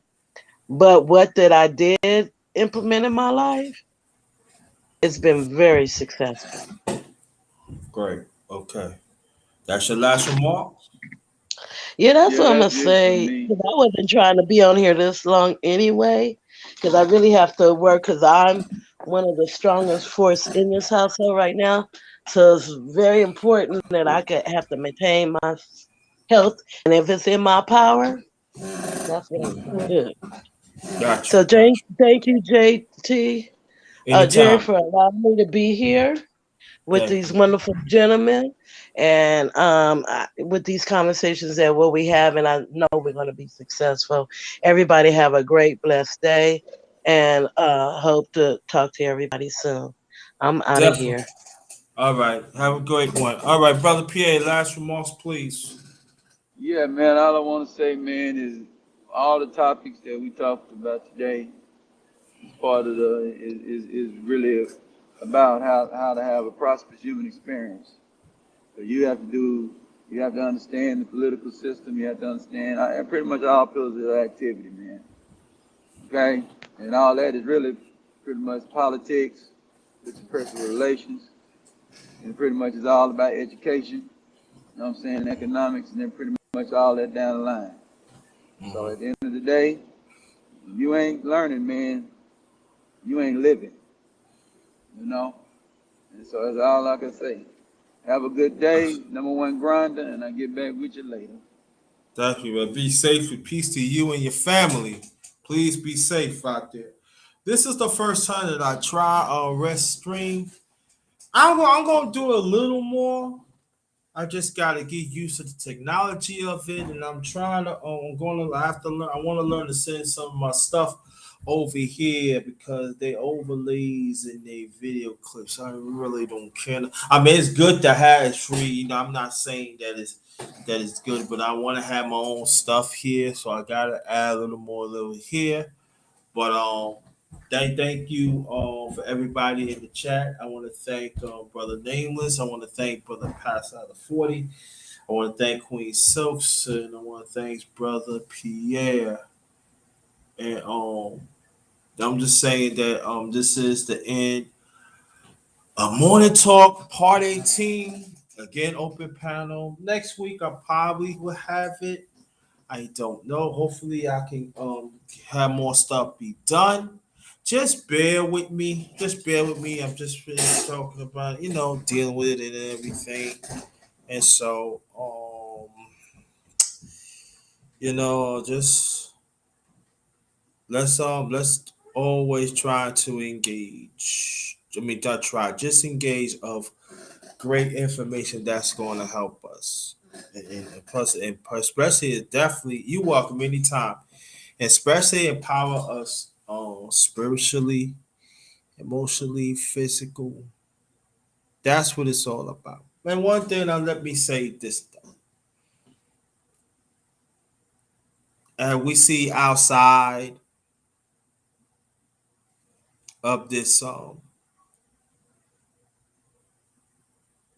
place and inside this place, we talk about social media, and especially YouTube.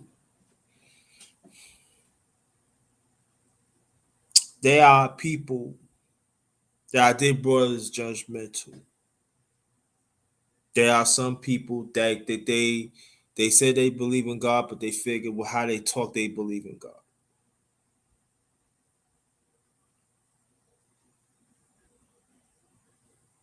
There are some figure they could talk to you wherever they want. And they feel that they had God's powers. And these are the people that we need to really pay attention. It's not all about you look at and you pick one little thing here and there. Nah, I'm not talking about that.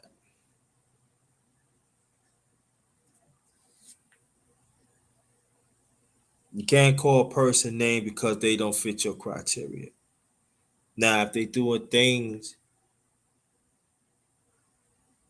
that contrary or spiritual, critique about it. Or if there's a certain personnel that you have a problem with, get to that person and talk about it.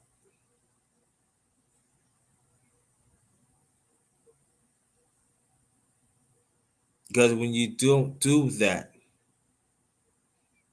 that means that you got to take a look in the mirror. What about you?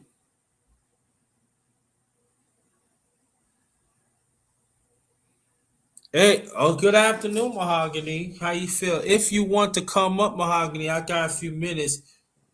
I can send the link. The link is in the chat, or I can send it to your email if you want to come up. That's up to you. Well, we gotta be real careful how we deal with people.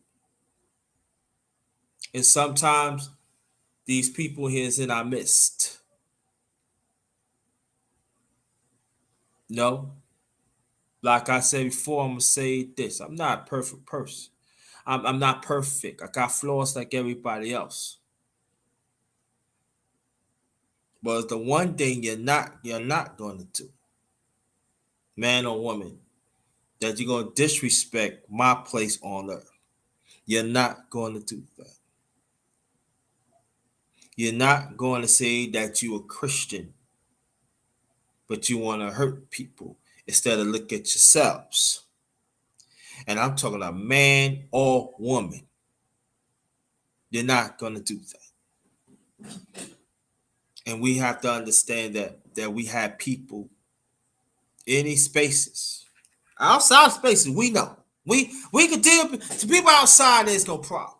We see it for what it is, but in these spaces, in this space, especially, gotta be really careful. These are people that they never got themselves together. These are people that never expand of anything. You know, me and my niece, we was talking about a lot of things lately. Ever since my late brother passed, she even brought up the arguments me and my late second oldest brothers have. But each of them times, we always say we sorry. Sometimes we pray together, and sometimes we cry. You know, my brother was the advocate for me. He he that one said, hey, look, that's the man right there. So, you know, we always talk about God. We always talk about a few things, and we always talking about a few things. You know, when we go wrong, things to straighten out. I don't have that. I don't have that no more. He's in a temporary sleep, and but for right now he ain't here. But you know, people say life goes on and stuff. That's true. Life do goes on, but the thing about this that I know that I'm here for a purpose. Now I know that there's some people on this earth do not want me to exist. And I know there are people gonna do whatever they can to hurt me. And that's real. And it's real. And everything I'm saying goes for me too. Goes for me too. So more than ever, my visual gotta be more sharpened and my hearing gotta be more sharp. And I had to see people for who they are.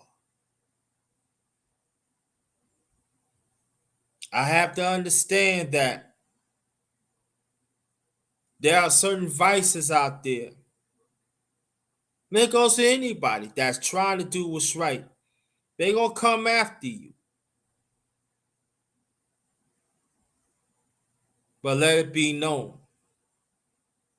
My parents ain't raised a punk. My parents ain't raised to be fear of anybody. Only one I fear is God. I don't fear no man. I don't fear no woman. I don't.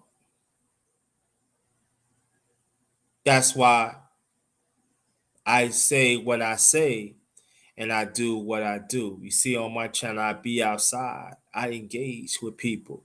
I show some of y'all what I do because I want y'all to know that I'm an ordinary person like everybody else, but I do have a purpose. Some of it is part of my purpose. I do have a broader purpose, as I say.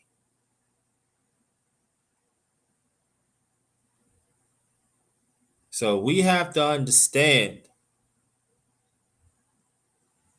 that when you in a certain position, you have to cherish it. Don't stick your nose up at people. Don't use your privilege to think that you could talk to anybody that you want. I learned that from my late parents. I learned that. Don't let your position or your neighborhood see your fellow man or woman like they ain't nothing.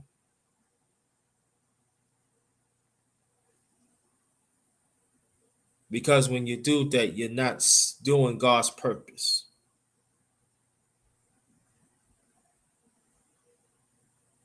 That's why, for me, only I could talk for me. The things that I keep on learning in my life, the things that I have to see for what it is what it is.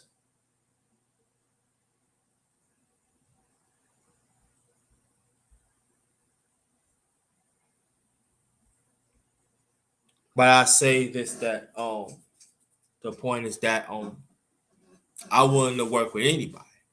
It doesn't bother me, you know. But I would say this that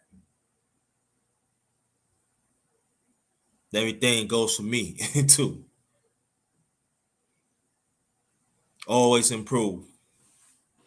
Always improve. Now, don't never just take a step back. Because I know sometimes as human beings we take a step back. Sometimes we up in a certain position, we take a step back because I had to understand. I had to no, I got to keep on involving myself.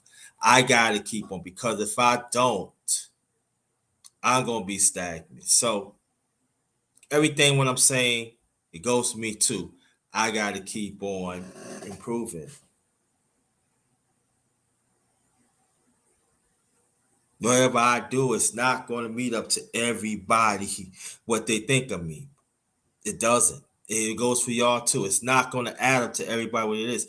But long as you keep on pushing positive, long as you keep on doing what you got to do, long as you help inspire the masses, that's all what counts.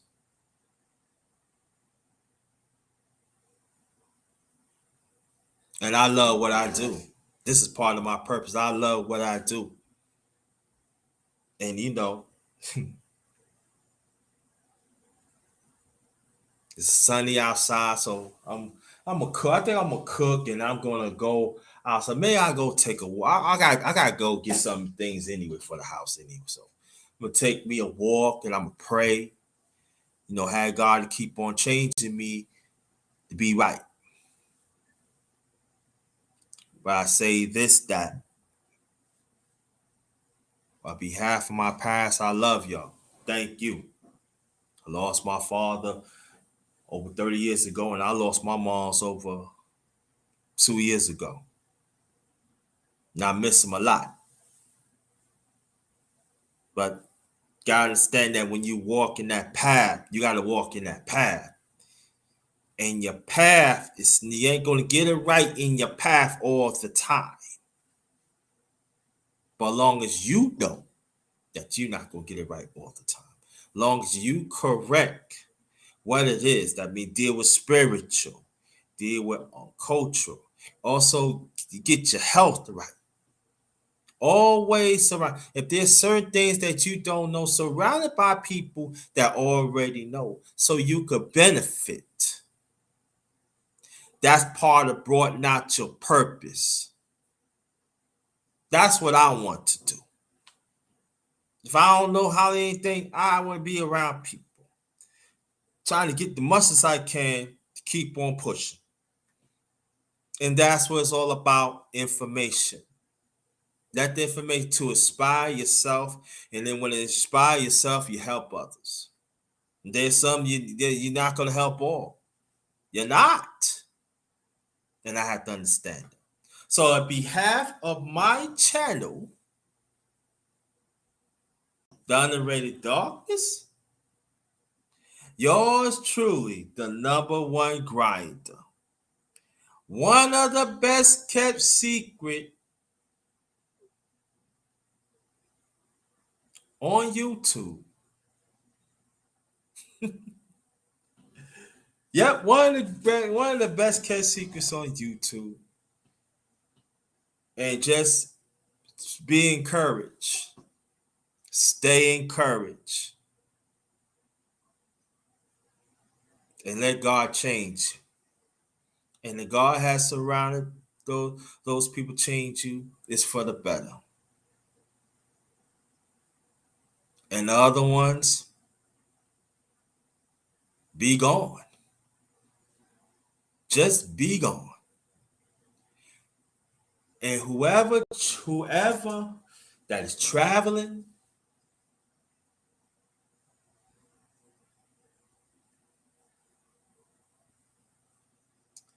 to your destination,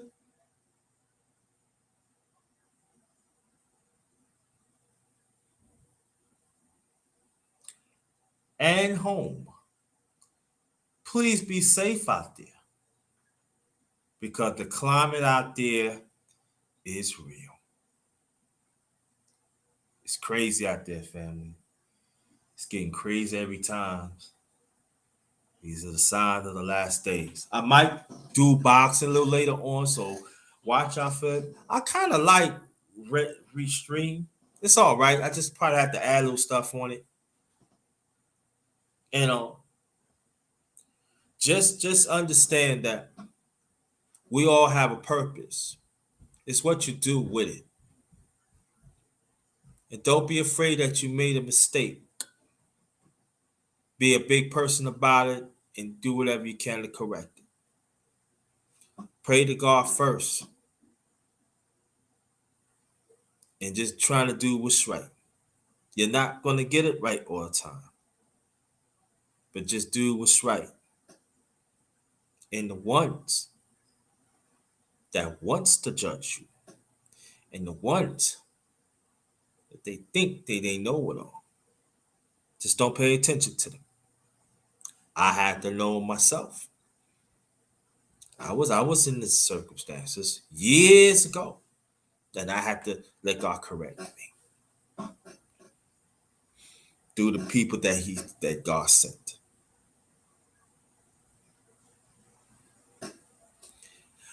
On that note, this one is Ghost. And again, have a blessed day, blessed night. Be blessed.